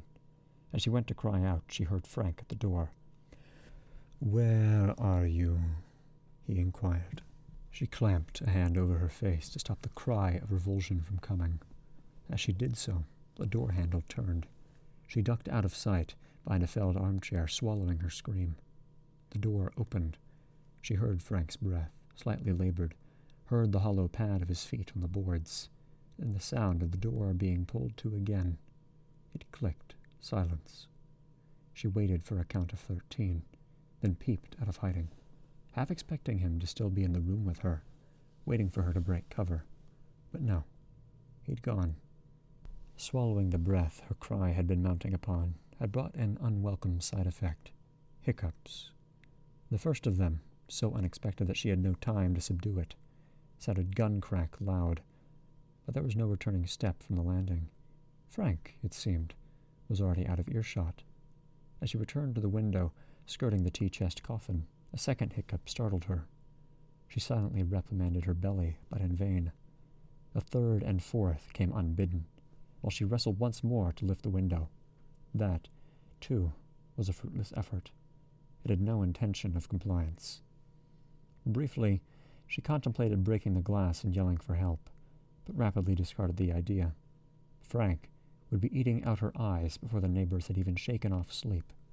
Instead, she retraced her steps to the door and opened it a creaking fraction. There was no sign of Frank. So far as her eyes were able to interpret the shadows, cautiously, she opened the door a little wider and stepped out onto the landing once again. The gloom was like a living thing.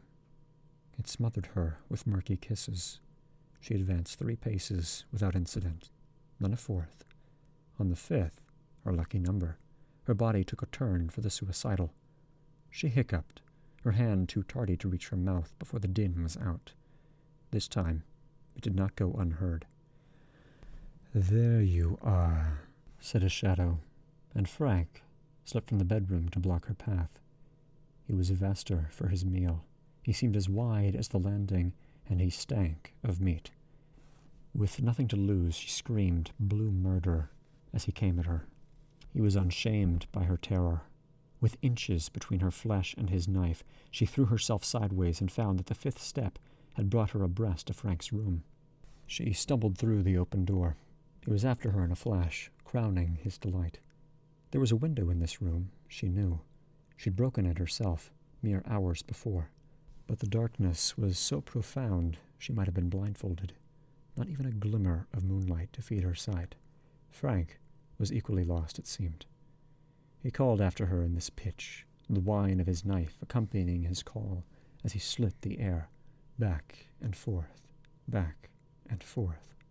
Stepping away from the sound, her foot caught in the tangle of bandaging on the floor.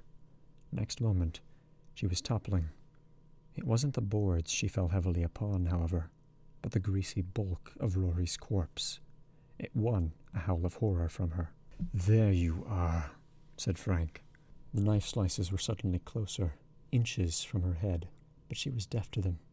She had her arms about the body beneath her, and approaching death was nothing beside the pain she felt now touching him. "Rory," she moaned, content that his name be on her lips when the cut came. "That's right," Frank said. "Rory."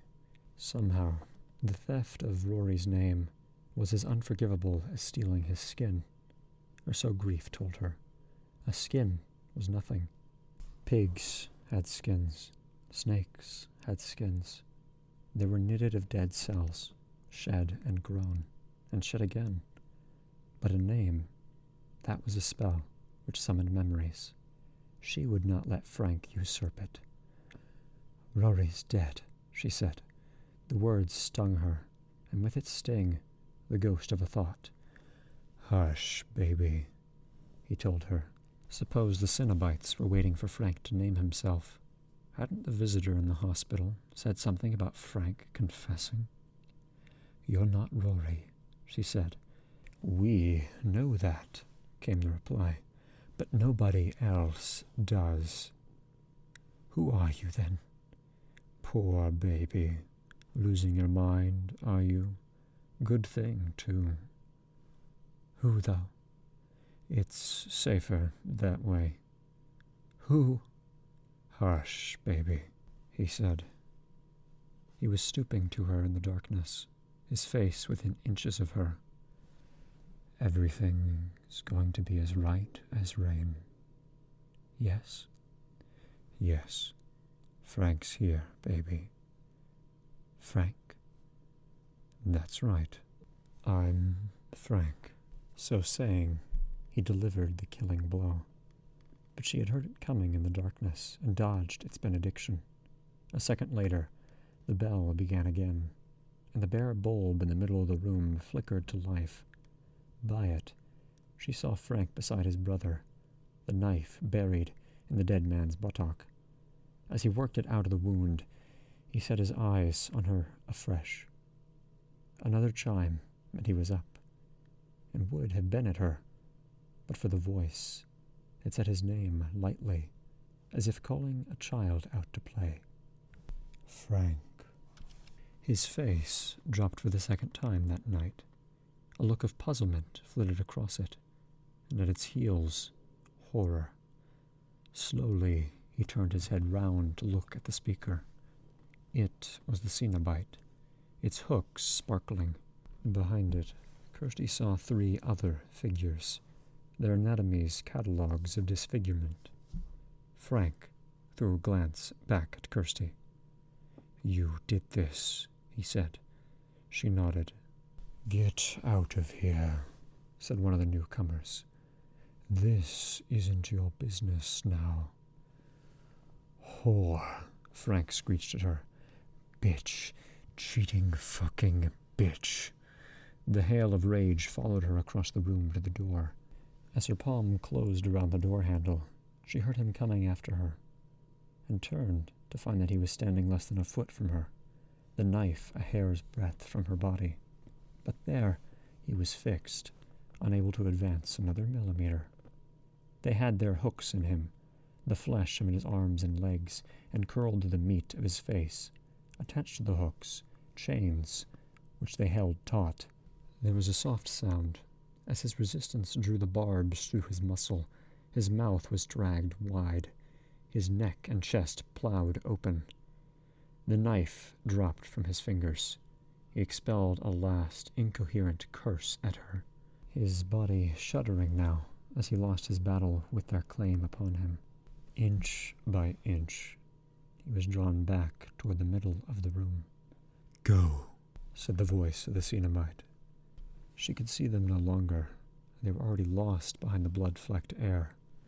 Accepting their invitation, she opened the door, while behind her, Frank began to scream. As she stepped onto the landing plaster, dust cascaded from the ceiling. The house was growling from the basement to eaves. She had to go, quickly, she knew, before whatever demons were loose here shook the place apart. But, though time was short, she could not prevent herself from snatching one look at Frank, to be certain that he would come after her no longer.